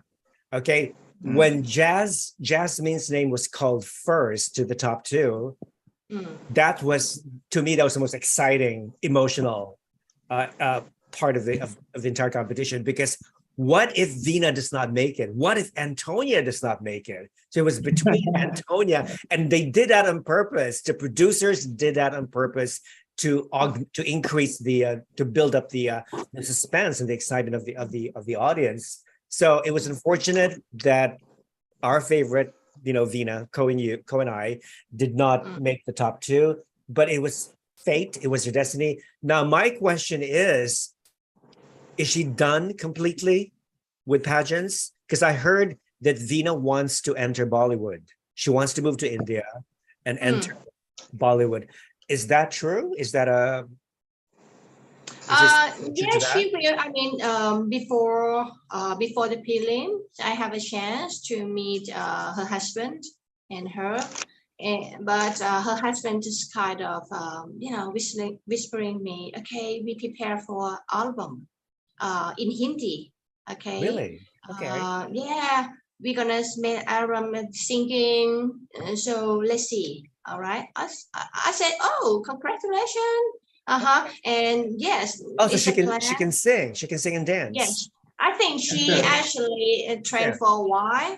I think at least a year or so. I'm quite not sure about her skill of singing, but yeah, I confirmed from her husband before the prelim that they will, be making an album after the contest. Okay, that's what I known before. Okay, known before the prelim. And that's yeah, wonderful. definitely she will go to India to do something, to negotiations about the contract probably, or to try her hands on Bollywood. Yes, she confirmed on That's in great. her several live. Yeah. But she actually never conceived competing in a sense, because she said that she never hang up her heels. And definitely, and there's a rumor that Miss World probably changed the rule to include the married woman. Yeah. So there's kind of you know what? Well, you know Right. what? If she goes to if Bollywood offers her an amazing contract, what's the point of returning to pageants if you know that they're going to give you big money anyway, and they can guarantee you huge success, in Okay. Bollywood. And not only that, but I don't think she's interested in other pageants. She was only focused on Miss Universe. She wanted to be Miss Universe. That was her goal. She gave it Yeah. she gave it 3 tries, and that's it. Yeah, to be candid, okay. I think it's quite uphill task, to penetrate Bollywood industry, even though you got Indian descent. Mhm. First of all, Indian is kind of very patriotic. You have to speak Hindi. Okay, You know. she's fluent in Hindi, correct? No. No, she's No. not. Oh, No. I thought. Okay, so her I native think language is I'm quite Thai. not sure about her now because she married to her husband who speak Hindi, English, Okay. eloquently. Okay. But is her husband Thai too? Yes, he's Thai of Okay. Indian descent, but Okay, he yes. actually articulates in English and Hindi mainly. Can speak Thai, and also I'm quite not sure after marriage she probably learned more Hindi, but I'm quite not sure about if that get to the certain level of eloquence that that Bollywood industry demand. Mhm. But I think definitely she can break into the industry somehow. Okay. Good. And it would take time to make her burst into kind of the high caliber or the high level of Bollywood. And according to her character and what she had, I don't think that she will do something less than the top. Okay. So She wouldn't settle for she's very second best, ambitious. Okay. And I think it's not out of reach dream that she probably come back as the first time. Yes. Yeah, You never in Miss know. Universe. You never Yeah, know, it's especially if true. Miss Universe reaches the age limit to 32, like Supernational. That's true. You never That's know. true. That's You never true. know. Now, reading some of the comments, Naveed says, you can't deny Veena's answer is stuck on everybody's tongue. As an owner and host of online TV show, prior to competition, I did not know about her profession. Now, whole universe knows. That's true. Anntonia has a less showy and calm walk, less theatrical than the first and second runner-up. She probably made the judges fall in love with her in the closed door interview. So that's why she scored high. That is so true. Bollywood won't entertain Veena. Really? Oh, why? She can have a chance if she can dance or sing a song, but she needs to learn Hindi to act. Okay. So learning Hindi is going to be her biggest challenge, her biggest obstacle. If she doesn't, well, it doesn't have to be Hindi. It could be other languages like Telugu or Malayalam. There are those languages also make huge movies in those languages. All right. So from the scale of 1 to 10, like I said earlier, I gave this production a score of 9.5. George, what about you? How would you score? Even the production or the whole show, like the overall show? Overall.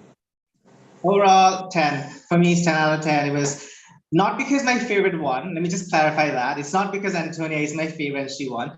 It's because I've been following the journey since day one, like I said, since audition, the keyword challenge until the final. And it has been a roller coaster ride, not going to lie. Like there have been some challenges, like Veena winning or like Jazzy winning and Anntonia not performing as best, but seeing the overall performance from day one, I was so happy with the production, the activities that they did, the TPN did, because like Ko said, they engaged with the local community in, I think, Konkan, the host city, and they managed to incorporate all of that into the final show as well. So I love it, and I'm just so excited to see what's going to be next year. Because this is already like Miss Universe level, the production. I'm excited to see what is going to happen next year. Because it's going to be even better, for sure, right? Like TPN never disappoints. So I love it. I think I'm in a cloud nine at the moment. Okay. Well, thank you. Carl, what about you? Yeah, production, I gave 9.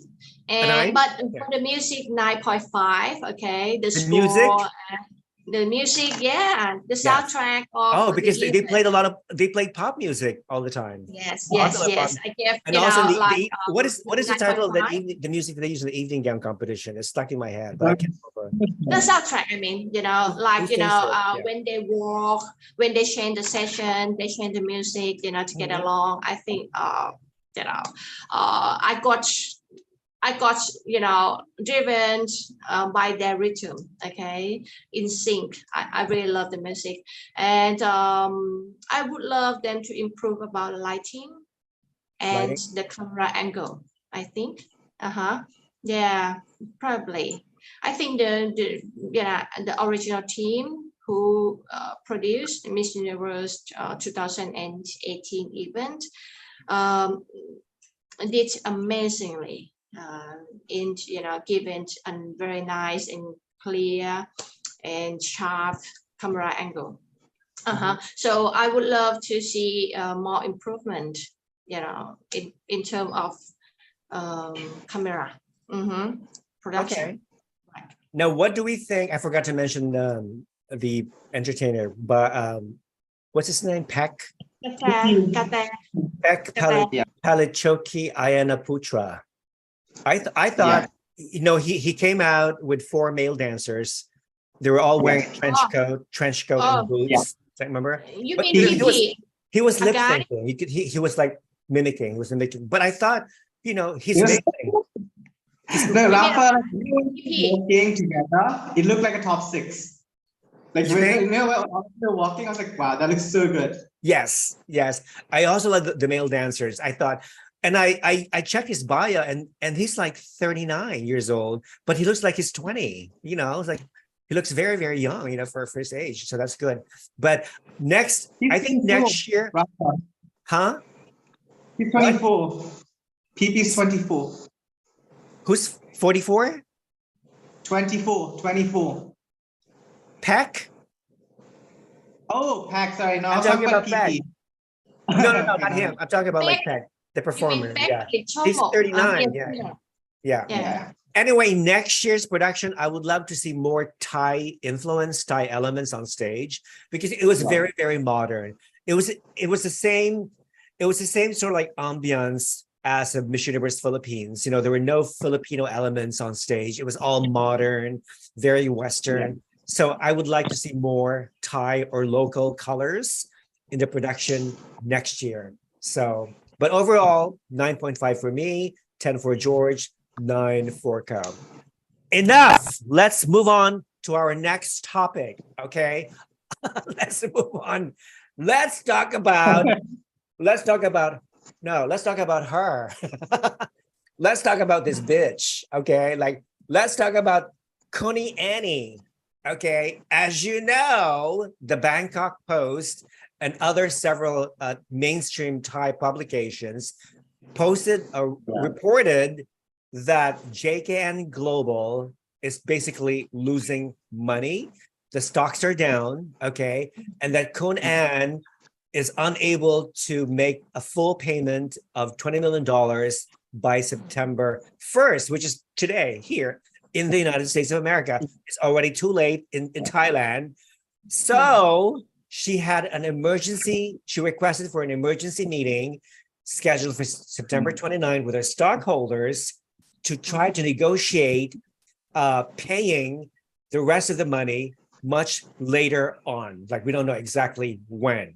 Of course, everybody was talking about it. Everybody is thinking, oh my God, what's going to happen to Miss Universe now that Khun Ann is in debt? She can't even pay the remaining $15.5 million. Is there going to be a Miss Universe competition in El Salvador? Is it going to take place? And blah, blah, blah. And now everything makes sense.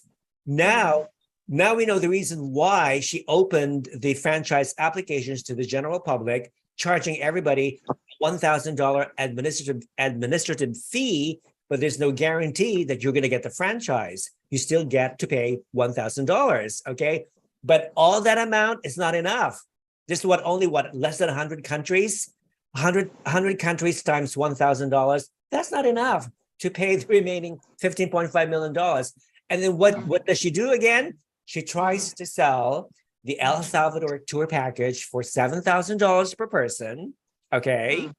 This would include a 6-night, 7-day tour of the country, where the pageant is going to be held, which includes cruise, fine wine and dining, a tour guide, etc. So all that, is trying to sell El Salvador to the world for $7,000. Like, honestly, how many of us pageant fans who are barely struggling to survive economically can afford to pay $7,000 for this El Salvador package tour? How many? Raise your hand. Not me. Not George. Not Or do you have to pay extra for the tickets? The $7,000. $7,000 includes the ticket, but we don't know. Airfare. But we don't know. We don't know what kind of seating you're going to have. Are you going to be in the orchestra, the balcony? You know what I mean? So we don't know. There's a lot of questions. So, would you buy if you could afford it? Would you buy the tour package, Carl? You can afford it, right? If Veena wins, yeah, I will. You will? Yeah.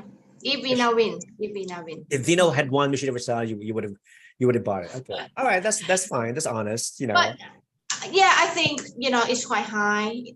Honestly, it's not affordable to the majority of fans or pageant love. It's too high. Okay, even though it's include airfare accommodation along the period of stay, and all the access, special access to some events as well, and VIP ticket.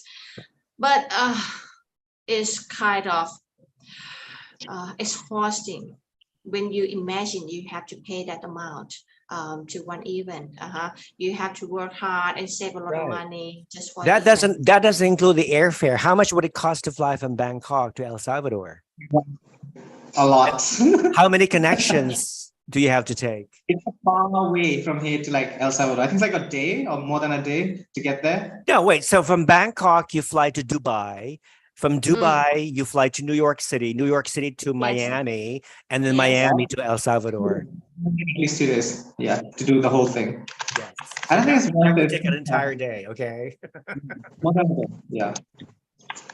So, any of you viewers out there going to El Salvador, can you guys afford to pay $7,000 for the tour, for the El Salvador tour package? And who among you is actually going to Miss Universe on November 18th? Okay, so please let me know, comment below.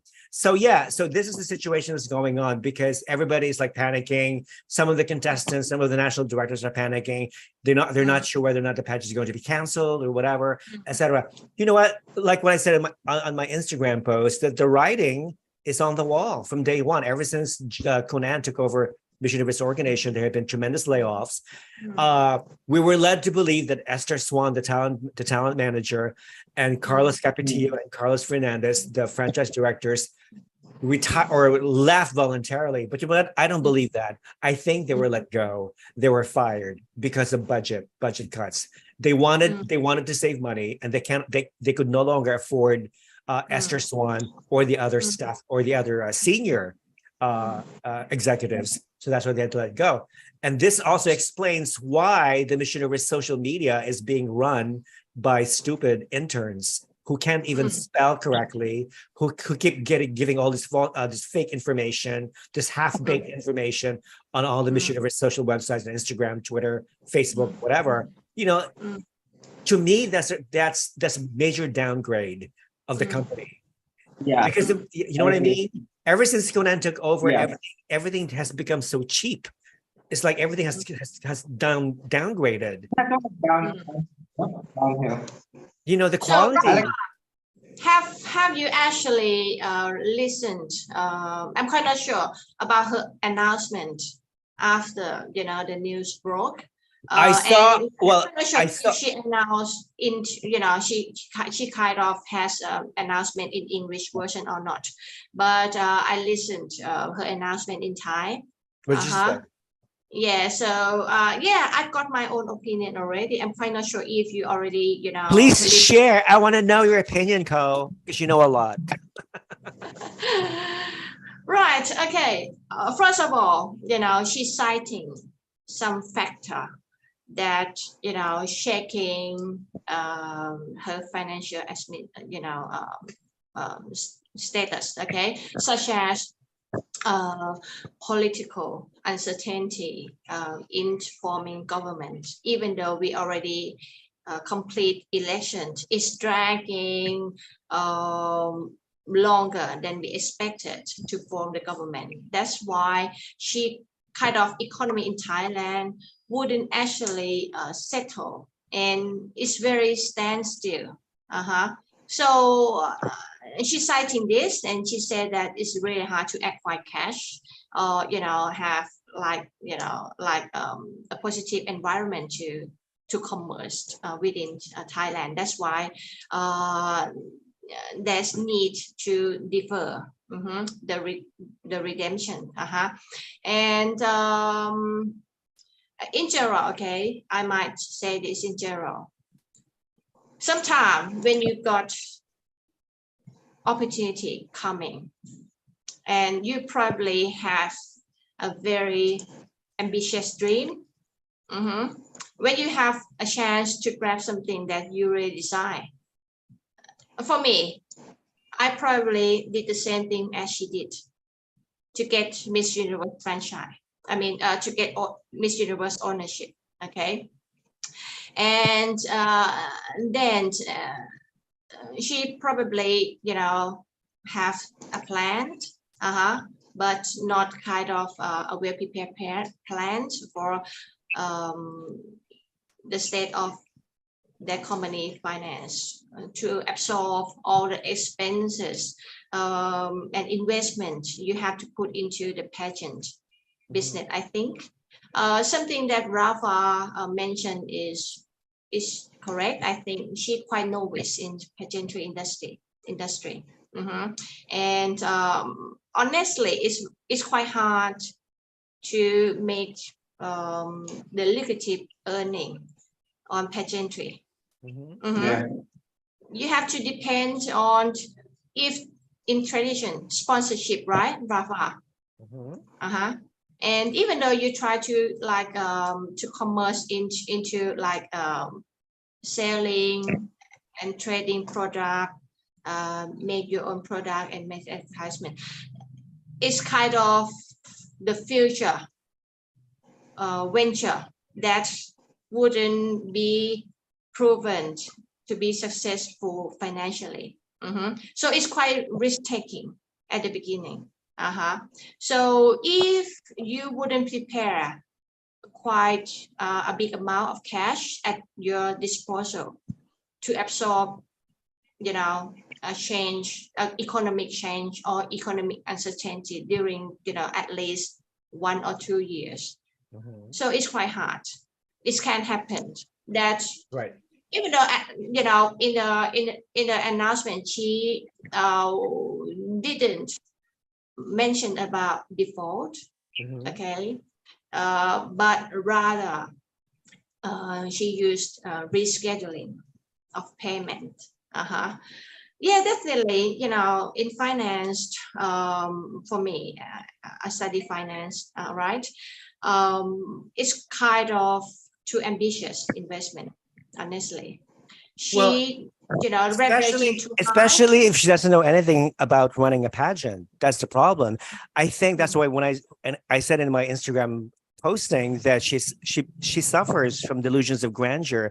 She has this vision of herself owning a prestigious pageant and making herself as the queen or the center of attention, and she couldn't care less about the contestants. It's all about her. It's all about Conan, what she wants to do, etc. Totally neglecting the contestants. And I really feel bad for Arbany Gabriel, the current Miss Universe. Like what has she done? I mean, they sent her to a carnival cruise in Honduras with 2 other contestants from Miss Universe. Like, what was that all about? I mean, She it looked, can actually. Like she did not even go to the Miss Universe Thailand despite living in Bangkok for like 6 months. It did not really make sense that she did not attend yeah. the Miss Universe. What happened? What happened to the expensive bank apartment in Bangkok where she's supposed to live? What happened to the private jet? Is she it's supposed to be not- traveling by private jet? What happened to that? Yeah, she's not doing it. Like she's actually not delivering what she's like giving out. Like she makes these random announcements saying, "Oh, we're going to do this amazing stuff. Like it's going to be extravagant." Remember the event that it was supposed to be Miss Universe Extravaganza, whatever like thing it was supposed to be, but it ended up being really cheap looking, like a small cinema theater event. I know that she invited all this Miss Universe, which is I'm so happy to see them, but the event was not extravagant. She needs to look at Mr. Mouawad, like she needs to look at Miss Grand, learn from him, because he might be a bit hot-headed, but he's a good businessman. And she needs to learn how to take the business side of the pageantry and deliver. Because if you're going to say, I'm going to make this amazing show, but it's not that. The physical result is not good. So we as fans, we're so disappointed in Anne that at this moment, we don't have any expectation from her. It's like going really low. Miss Universe needs to be so, but it's like, well, all I'm going to say is that, she, Kun Ann judged Miss Grand Thailand twice, right? But she did not learn anything from Mouawad. Yeah. She needs to learn. She could have learned something and pick up something from Mouawad's, business expertise, but she didn't. She actually was a sponsor to Miss Grand. Okay. Mr. Mouawad actually, asked for her sponsorship before.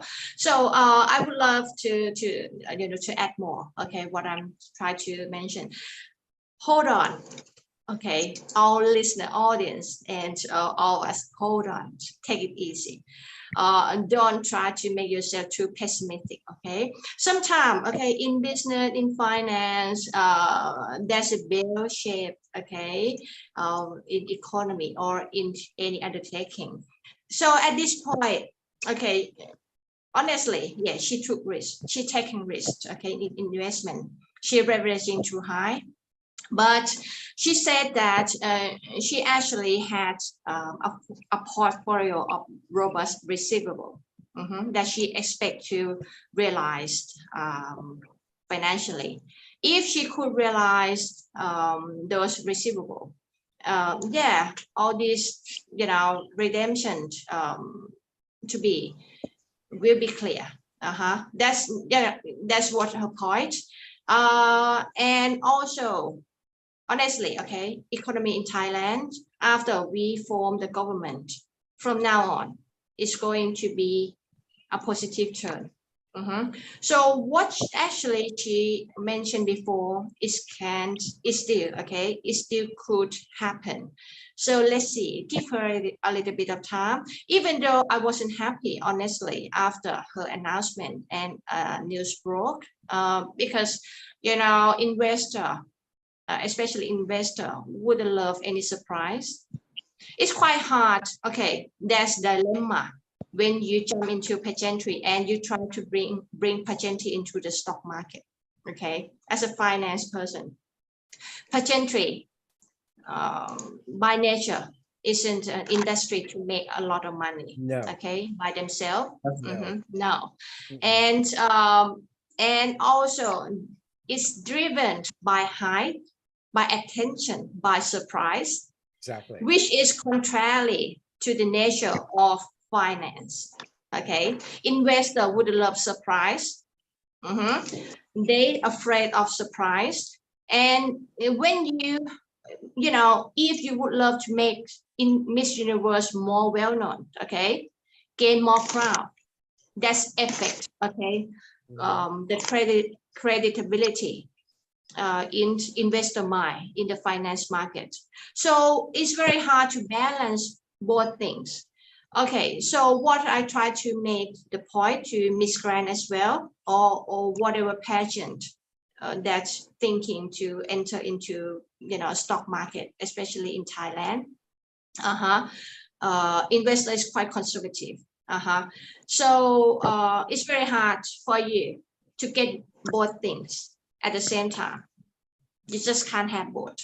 Okay, if you got to make if you would like to earn investor trust and would love to get their money more to invest, you have to make them believe that, you know, your organization is firm enough and wouldn't have any news, especially bad news, negative news, okay, or fake news or crowd affect your company.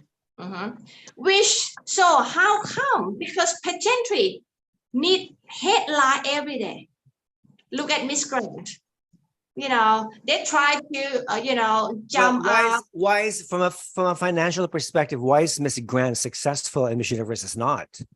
That's my question. It boils down to, you know, being a good, how well you Honestly, are as a leader or a business expert, because, you know, let's face it, okay, people invest because they believe that such investment will make them money. But, you know, the stock market investing is a very volatile nature.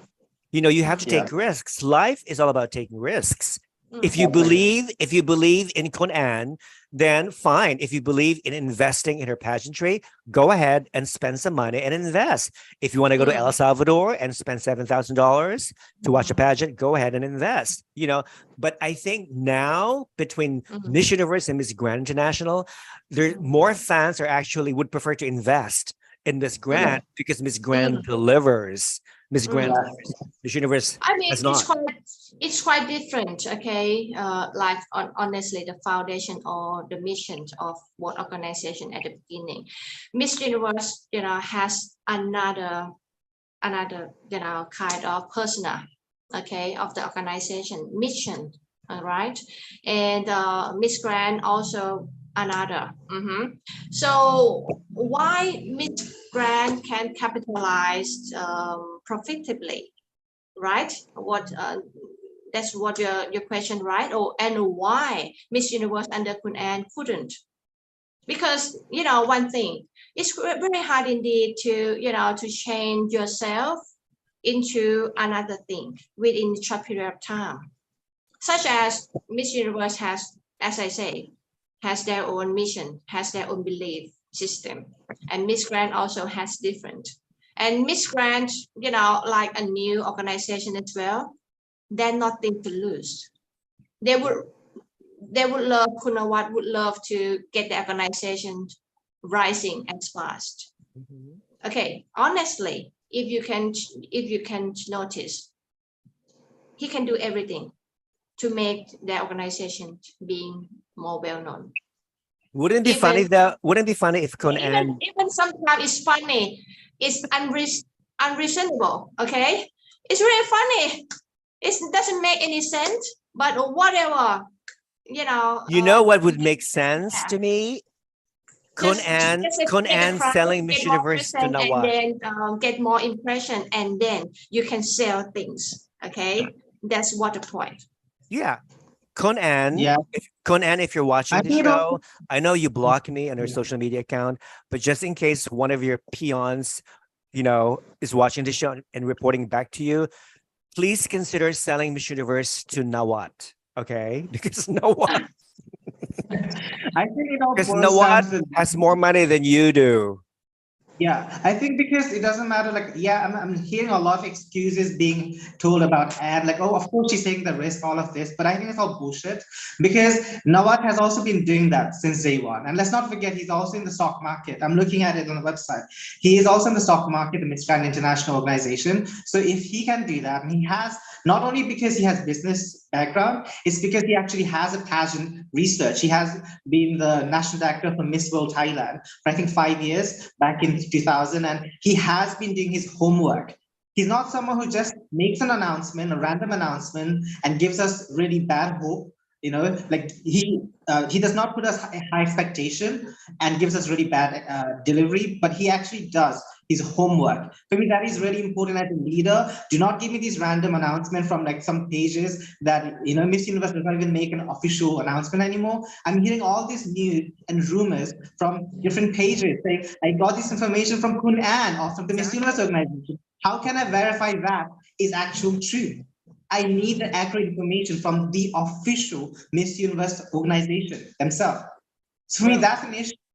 Did you read? I don't know if it hasn't been confirmed, but somebody posted, I think from the Facebook page, Hello Universe Facebook page, somebody posted that Kun An said that the host next year in 2024 will be a Latin American country, a country that has won more than one Miss Universe crown. Can anybody confirm that? So Venezuela, Colombia, Puerto Rico? Like Hang why? hang on. Let me complete, the previous, topic that we discussed. All right, something you feel, you see. No, I mean, probably not something true or something like tangibly. Okay, so give her time. Yeah, that's definitely. I believe that politics play a significant role in financing. All right. So at this stage in Thailand, they change their kind of shuffling the kind of before, all right, to setting the government, but now it's all settled. And actually, the new government, even though the head is Pheu Thai Party, which is Democratic Party, but surrounded in the government are actually the old power. So after settling, yeah, I think she will find a way. All right, Miss Universe organization, and I don't think it's going to. I mean, MU ownership will go anywhere. Anywhere, to another time. So what you're saying is Kun An will hold on to Miss Universe for a while. I think she will. Okay, so she's not bankrupt. If she isn't, I don't think there would be another tie.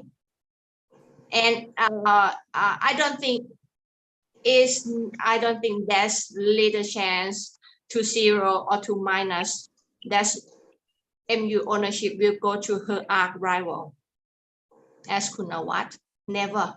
I think she probably cut her finger to do that.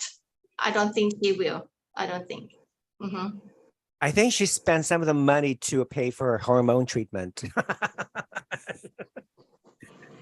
She has a lot of connection. Yeah, yes, she has. Of course. I mean, she lives a lavish lifestyle. She lives a lavish lifestyle.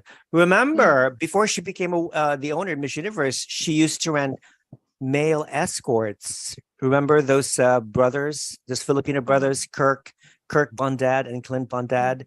Yeah, she hired him to be her escorts or something. Yeah, they appeared in many of her erotic themed videos. Like there was one scene of the two brothers in a bathtub with Anne, and they were all covered with bubble bath, with bubble soap, whatever. So I thought, what is she doing, etc. And there's a page, I think there's an Indonesian page on Instagram that constantly uploads videos of Anne with her lover boys, with her boy toys and stuff. So yeah. You know what? It's none of our business. That's her private life. She can do whatever she wants. Now she cut clear with one partner, which is I think American or British, but work in America. Yeah, kind of the stepfather of her two children. Reading some of the comments, guess who's watching us? The pageant gurus, Gautam and Emma. Hey guys, you're watching from India. They're saying, hi Rafa, will Hello Universe include after party and breakfast in bed with Miss Universe? The brand is being ruined and commoditized. So true. Pageant fan NYC, I'm going to El Salvador. I booked everything in event this. Jan says, I checked and converted it to Philippine pesos. It's about 150,000 Philippine pesos. Oh my God. I'm not going to spend my money for that. I had better seat in front of our TV. LOL. Bobby Cheek says, based on what is happening now in Miss Universe, what tragedy do you think Anne needs to save the Miss Universe, do you think she would let the 4 big Asian countries like Thailand, Philippines, Vietnam, and Indonesia win the crown? Stephen says she should have built better relationships with directors and organizations instead of turning people off. 100% agree, Stephen. Totally. She has a lot of work to do if she wants to save the brand, if she wants to save the pageant, if she wants to save her business. She really needs to do a 180-degree turn for the better. Okay. The thing is, she hasn't built any good relationships with the national directors. That's the problem. You know, she actually she turns them off by raising the entry fee, the franchise fee, and whatnot, and preferring her friends Papi Capella, you know, to Miss Universe Indonesia and Miss Universe Malaysia instead of Putri Indonesia, which has owned the Indonesian franchise for over 30 years. Why would you repair something that's not broken? Putri Indonesia has been one of the best franchise owners. Can I ask you that? That area needs to be, urgently fixed. Rafa mentioned correctly. Go ahead. In the Miss Grand, like from last year, I believe they have been giving the best national director award to, I think, three national director, right, in Miss Grand International. That's because Mouawad actually admires, and he is building a good connection with the national directors of his pageant. So I think Anne needs to learn some lessons from him in order to build a connection, build a relationship with the national directors who are paying a lot of money. They're not just sending a girl for free, they're paying a huge amount of money to compete at the Miss Universe pageant because the franchise fee is a lot, right? So first, she needs to be professional, she needs to build a good connection, and also she needs to behave properly. Because I feel every time I'm going to her Instagram, it's just like, oh, like butterflies, like so pretty, like it feels like a teenager. Instinct. It does not feel as a leader of a big international pageant is running the Instagram page or any social media, Facebook. Because I think if you really want us to take it seriously as a pageant fan who has been following the Miss Universe pageant for like decades, you need to be professional. Because the prior to Kunan, we didn't even know who was the owner, and like they did a really good job of handling the pageant with professionalism, and it was not immature. So I think it's not the fact that the pageant is going down because on its own, it's because of the leadership is failing to do the responsibilities and the duties as the leader. I think she's failing the organization. So I think the best solution for this would be give the pageant to another person who's much more passionate and they know how to do business, like a pageant business properly. So maybe a Latin American country, maybe, or even other Southeast Asian country like the Philippines, who really are about pageantry and they have been doing a great job. Well, what about Telemundo? Telemundo is the only major network that's going to broadcast the pageant. You know, there's no major U.S. network that's interested in not Fox News, none of those major networks. Maybe Roku TV. You know, but Roku is not really a major network. But Rafa, actually, Kunan is very business wise. Okay, probably she's not at that proficient in marketing at this stage. Okay, give her time. When we try to judge someone's performance, so just give her a little bit of time because she just fully acquired not a year, okay, after MU 2022 complete. That's what she had actually has a full kind of almost full, okay, power or authority over her organization.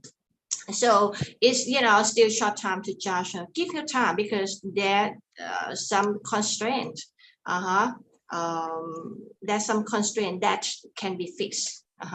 So give her time. But definitely, I agree with you that I would love her to be kind of more humane in dealing with national director. And it's quite shocked for me when they when she took away license from Putri. Honestly, I prefer license with Putri, and I wish that I think all of us do. Just just meant, the wound by, return to negotiating with Putri. Indonesian is very, are very nice people, really nice. And look at whatever organization in the world that hiring Miss Universe every year to be ambassador of that product. Exactly. They're very generous. Okay, so I would love you to kind of think, balance, two options. All right. And okay, now you know what, Carl? I believe in second chances. Okay, I believe I'm going to give Conan the benefit of the doubt because I know El Salvador is going to be her first production, like real production. So I'm going to give it the benefit of the doubt. I'm not okay. I'm right now. Everybody's just erratic, emotional, based on what they've read on social media, etc. So right now we're gonna suspend all judgment until after Miss Universe 2023 in El Salvador, and after the production, then we can conclude. We can make more suitable conclusions about her, about how she actually runs the company, etc. So and I think, Rafa, after the episode, you probably have more chance to be unblocked. Okay. You think? You think? I don't think so. Yeah, why? Because even though you very straightforward, blunt, and definitely you wasn't. You actually, well, you know what? A few days ago, you're actually not happy to be, kind of block you actually a straightforward opinion. But if you believe the second chance, they might consider, okay, what your direct opinion you give in here, and at some point you give a very fair opinion. I think they will take it. I want to mention that 4 days ago, I sent an email to Paula Shugard, the president of Miss Universe organization, asking her if they could pay a tribute to Bob Barker. Bob Barker hosted Miss Universe for 20 years, between 1967 and 1987. He passed away August 26th. It was 99 years. To this day, I have not seen any tribute to Bob Barker in any of Miss Universe platforms, social media, not on Facebook, Twitter, Instagram, Threads, none. So what does that tell you? What does that tell you? That they're totally erased history? Totally disregarded Bob Barker. So that really sort of like pissed me off. So I don't know. That's a good point. That's a good and she has not responded to me. Paula Shugard has not responded. Okay, so if Miss Universe organization under Kun Ann listen us here, so please embrace Rafa back to your arms. He's very nice, and if you listen to him very fairly, okay, he give he offer quite usable and valuable comments to your improvement. And that's also one of the things that I would like to see. What kind of account you being blocked? Critical. Just an Instagram. She blocked Critical Beauty official, right? Critical Beauty. Weren't you? You promised me you were gonna negotiate with them about. No. Never. You didn't say? Never. No, I was just kidding. So สำหรับcan I speak in Thai? So ถ้า MU นะครับของคุณแอนเนี่ยได้ดูรายการอยู่นะครับก็คุณลาฟาเนี่ยแกเป็นคนน่ารักแต่แกเป็นคนพูดตรงแกเป็นคนให้ความเห็นตรงนะคะก็คือแกไม่ได้มีอะไรที่แบบแบดกับ Miss Universe นะคะแกก็ดีกับทุก organize ไม่ว่าจะ Miss Grand Miss Universe เขาเป็นแฟน Miss Universe เนี่ยเก่าแก่มากเลยนะก็คอนเฟิร์มนะคะแล้วก็เขารู้สึก heartbroken นะที่ไปบล็อกเขานะครับเขาบางทีเนี่ยเขาให้คำแนะนำที่ตรงไปตรงมาเนอะเพื่อการปรับปรุงพัฒนานะครับสำหรับองค์กรก็อยากให้ทางคุณแอนและทีมงานนะครับพิจารณานะครับ unblock นะครับ critical beauty official IG นะครับนะก็ลาฟาเขาเป็นคนน่ารักเชื่อโก้นะครับแล้วก็เราก็จะได้อะไรดีๆเพราะว่าเขาเป็นคนที่แบบเสาะหาข้อมูลมาช่วยแบบว่าคอมเมนต์ทำให้เกิดการพัฒนาที่ดีขององค์กรนะครับยังไงก็ฝากด้วยนะครับ ฝากพิจารณาด้วยนะครับขอบคุณครับ so I really What did the only two words that I understood: unblock and critical beauty official. yes and I said that you're being heartbroken because you actually support Miss Universe for many long time as media, as a pageant lover, trainer, everything. So you actually gain more by unblocking Rafa and critical, beauty official. So I just asked them for reconsideration, okay? To release. I appreciate that, Ko. I really do. To release so you. Thank you so much. I really appreciate it.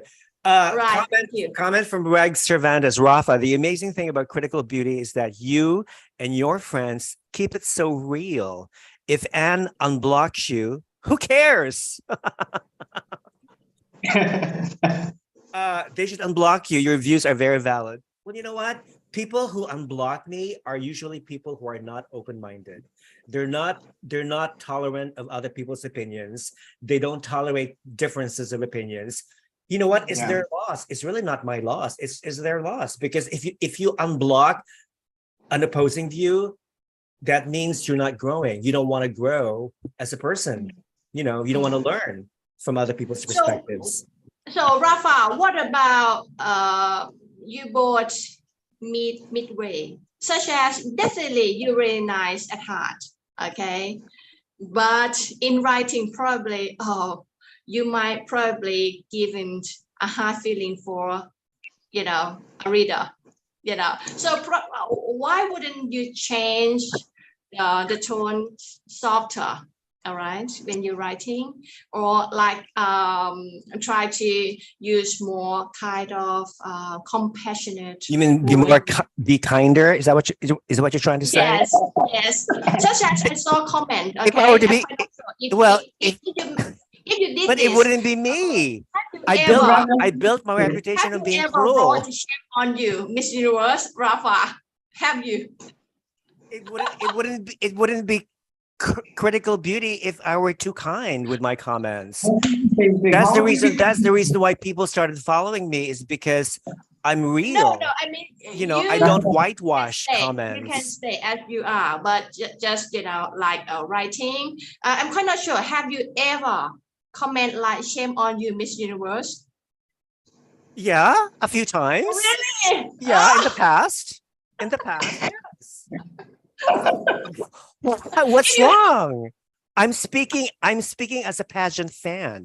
Okay, right. When I say those things like "shame on you, Miss Universe," I'm not speaking as a professional critic. I'm speaking as a pageant regular pageant fan. Have you ever done the same thing to Mouawad, to Mr. Mouawad or Miss Grant? Shame on Miss Grant, and definitely you being blocked as well. Probably. Yeah, that's true. But you know what? Mouawad never blocks anyone who is different from with his views, who opposes his views. He never. Actually, he understands that more comments means more views. More views means more money for him. Yes, so that's one thing that Conan does not understand about the pageant world. She should be open to different opinions. It doesn't matter if these opinions are harsh or very critical of her. Without us critics, there would not be progress. Okay. Yeah. Without us critics, art will never evolve. Art always depends on critics. So that's life. That's reality. Don't ever change Rafa. Thank you, Reg. Stephen says, free speech, Co. It's all about free speech. I feel like if you're talking about inclusivity, then how can you tell people not to say what they want? Like, that's not being inclusive, because the whole motto of Miss Universe is empowering people. Thank you. So I think like you cannot tell Rafa to, be more kinder or like change his tone, because that's him. That's like me telling you to wear something else, like maybe wear pink or Barbie outfit. Like, I cannot tell you that. That's not you. So I think he's being true to himself. He's being authentic. And I think Rafa, just do it, because without you, we don't have like a lot of people who are being so brutally honest. We need more people like you actually in the pageantry. I feel like a lot of people are out there to kiss, the backside of some of the owners, and they're just doing that just to get the clout. But I think Critical Beauty is actually one of the only few pages who's not afraid to speak up and actually say it like it is. And that's why I commend you. And that's why I'm here talking to you because of that. George. So I actually appreciate that. Do not change. Thank you, George. I appreciate that. You know what? One of the actually in the coming Miss Universe pageant, I would like to see a contestant responding, giving an answer that is not very popular, especially about trans women or about the transgender ideology. I would like to see a Miss Universe contestant saying exactly the opposite of what Miss Universe believes or thinks about trans women competing in pageants. I would like to see a person like that. Is this person going to win? Maybe not, because her answer does not reflect the popular answer that is okay to accept trans women, you know, in Miss Universe pageants. Yeah. But you know what? I just want to hear for a change. I just want to hear for it. And you know what? If a girl answers like that, her response is going to go viral, which means Just like more views. Yeah. More views. Rafa, I understand you. Okay. I think there's quite, you know, a lot of people thinking the same. All right. That would love to see someone who could challenge the beliefs that MU try to uphold. Yeah, but definitely, you know, in reality, we're sitting here, okay, being critical of something. All right. We don't invest as much as our beauty queens and the team do. So it's quite hard for them to consider your proposal, all right? Because it would cost them a place or even a crown. It's you know, kind of risk-taking. You have to guess, you know, enter into the guessing game.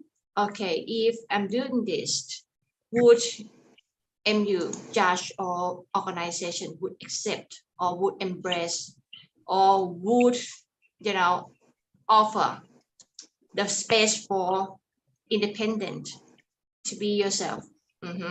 So I mean, it's quite fair for what you want. I agree, but you know, in practicality, there's some kind of investment finance and you know, like time spent and a lot of people surrounding and a lot of people involved. That's, you know, you can go bankrupt. Okay. You can go bankrupt to join pageantry and end up with nothing for several times. So I think, right, you got quite ambitious dream and vision to see it happen, and it can happen. All right, if that team and that lady have enough independence, especially financially, concern free, you can be yourself. Yes, agree. Antonia Capasa says, I'm so sick of people like Askis. I'm not gonna mention his name because he's a friend. We need more brutally honest vloggers like Rafa and Rena Hendricks, by the way, another amazing vlogger from South Africa. Go check her channel. Yes, we cannot all drink the Kool-Aid. Yes, I agree. That's why I admire Mouawad very much, because he is his own man. He thinks he doesn't have any filters. You know, he says what he thinks, and he says he's not afraid to express his real opinions about trans women or about married women or about gay people or about anything in particular, you know? So that's why I like him. I admire him. So maybe I will definitely go to Vietnam for Miss Grand International. Okay. If Miss Grand International or Miss Universe were held at the same time, heck, easy peasy, Miss Grand International for me all the way. Okay. No question about it. No What about your account being released before time? Would you change your mind to go to El Salvador, Rafa? If they pay for my airfare, I would go. But no way. I don't think so. Yeah. I heard El Salvador is actually a very safe country now to visit because of the new president. what he did, he cleaned up all the crimes, you know, in the country. He put all the murderers and the rapists and the drug addicts in prison. They're all in jail. So if you're a woman, you're perfectly safe to walk in the streets of El Salvador at night by yourself. Nobody's going to harass you. Nobody's going to kill you or murder you or rape you. So fine. So it's the same thing with what country? That was, well, you know, with Vietnam, of course. I'm sure there are a lot of safe places in Vietnam. Is it going to be in Ho Chi Minh City, Miss Grand, or Ho Chi Minh City? It is. Okay. It's going to be in Ho Chi Minh City. Okay, definitely. Now, so we're looking forward to the next, of course, major pageant is Miss Universe, which is going to be November 18. I'm sure it's going to be be held, nevertheless, despite all these rumors surrounding the financial troubles of JK and Global and Conan. Yeah. It will happen. It will happen. Yes. It may not be, you know, to the grandest expectations that most of us have, but it will happen. And it would be nice for the pageant to return to El Salvador, because, as you know, the pageant took place in El Salvador way back in 1975.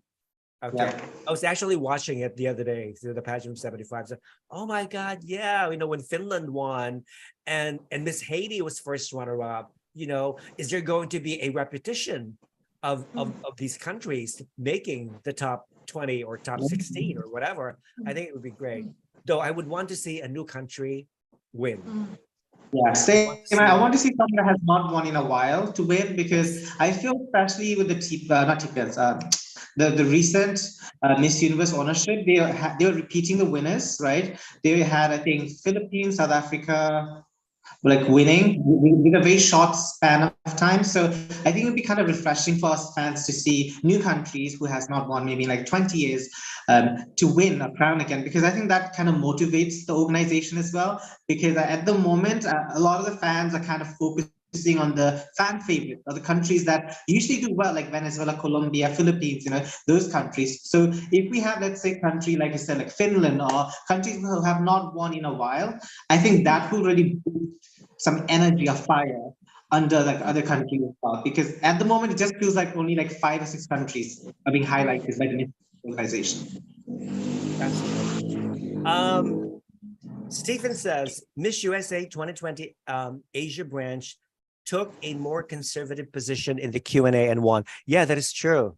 Yeah, I remember that. But she was an exception to the rule. Ignatius says, by the way, MGI and Miss International will be happening in the same time. Yeah, isn't that stupid of Miss International to take place a day after Miss Grand International?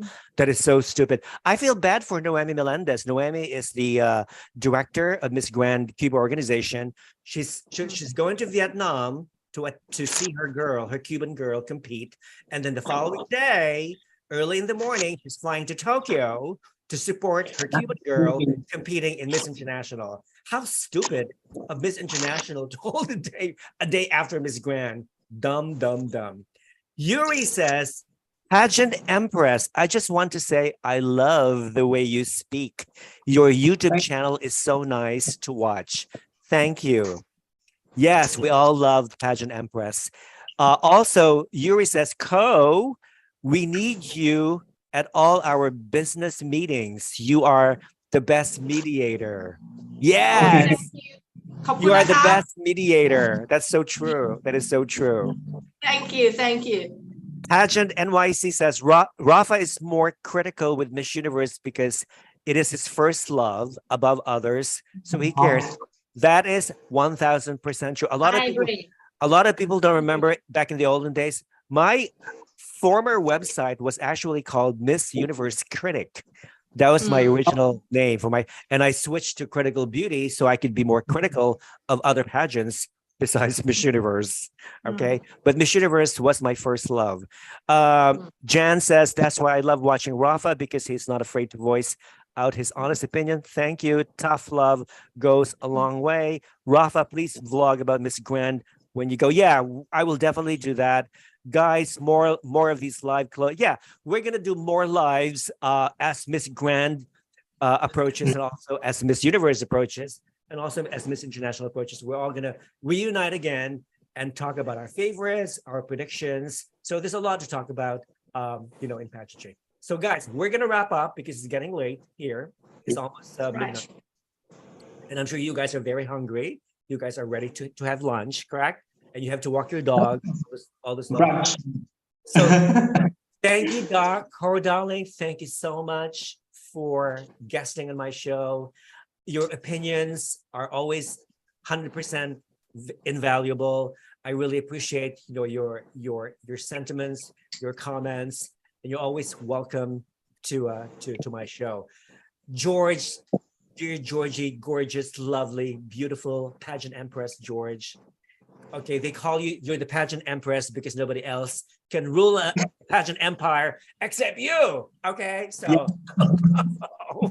bravo. And I would like to thank you, Rafa, and Critical Beauty, salons and official as well, and definitely Pageant Empress by Josh. I'm so glad indeed to meet you for the first time, Josh.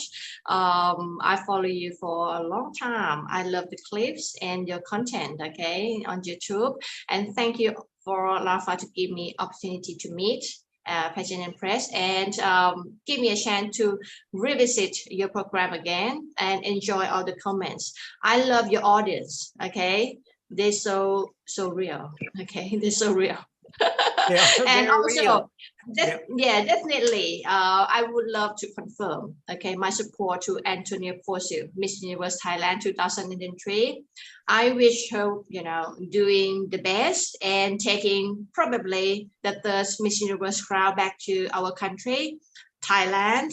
Yes. Andสู้ๆนะครับ go to Salvador and bring back the pride and the crown to our lovely country Thailand, and support you and Miss Universe organization, and definitely other organization as well. Wonderful. Thank you for the time. Thank you. So Critical Beauty viewers, please, if you haven't followed any one of us, please do so now. Subscribe to Coast, Instagram and Facebook and other social media accounts. Please subscribe to George's Pageant Empress on YouTube and Instagram as well. And of course to Critical Beauty Salon. And to all my lovely followers from all over the world, sawadee ka, muchísimas gracias, thank you, maraming salamat po, mabuhay, salamat ditang, namaste, and all these beautiful, wonderful greetings to share for the rest of the world. And have a wonderful, wonderful weekend to all of you guys. And we'll see you the next time. Love you. Duplicate all the Rafa message to all the fans as well. And see you, the world, see you, audience. And thank you for the time and the chance. And hopefully to get another revisitation again into your program, Rafa. And thank you, Josh. And thank you indeed. See you, everyone. Bye. ขอบคุณมากนะครับ สวัสดีครับ Session, Rafa. I had such a great time. I'm excited. George. We'll talk. For the next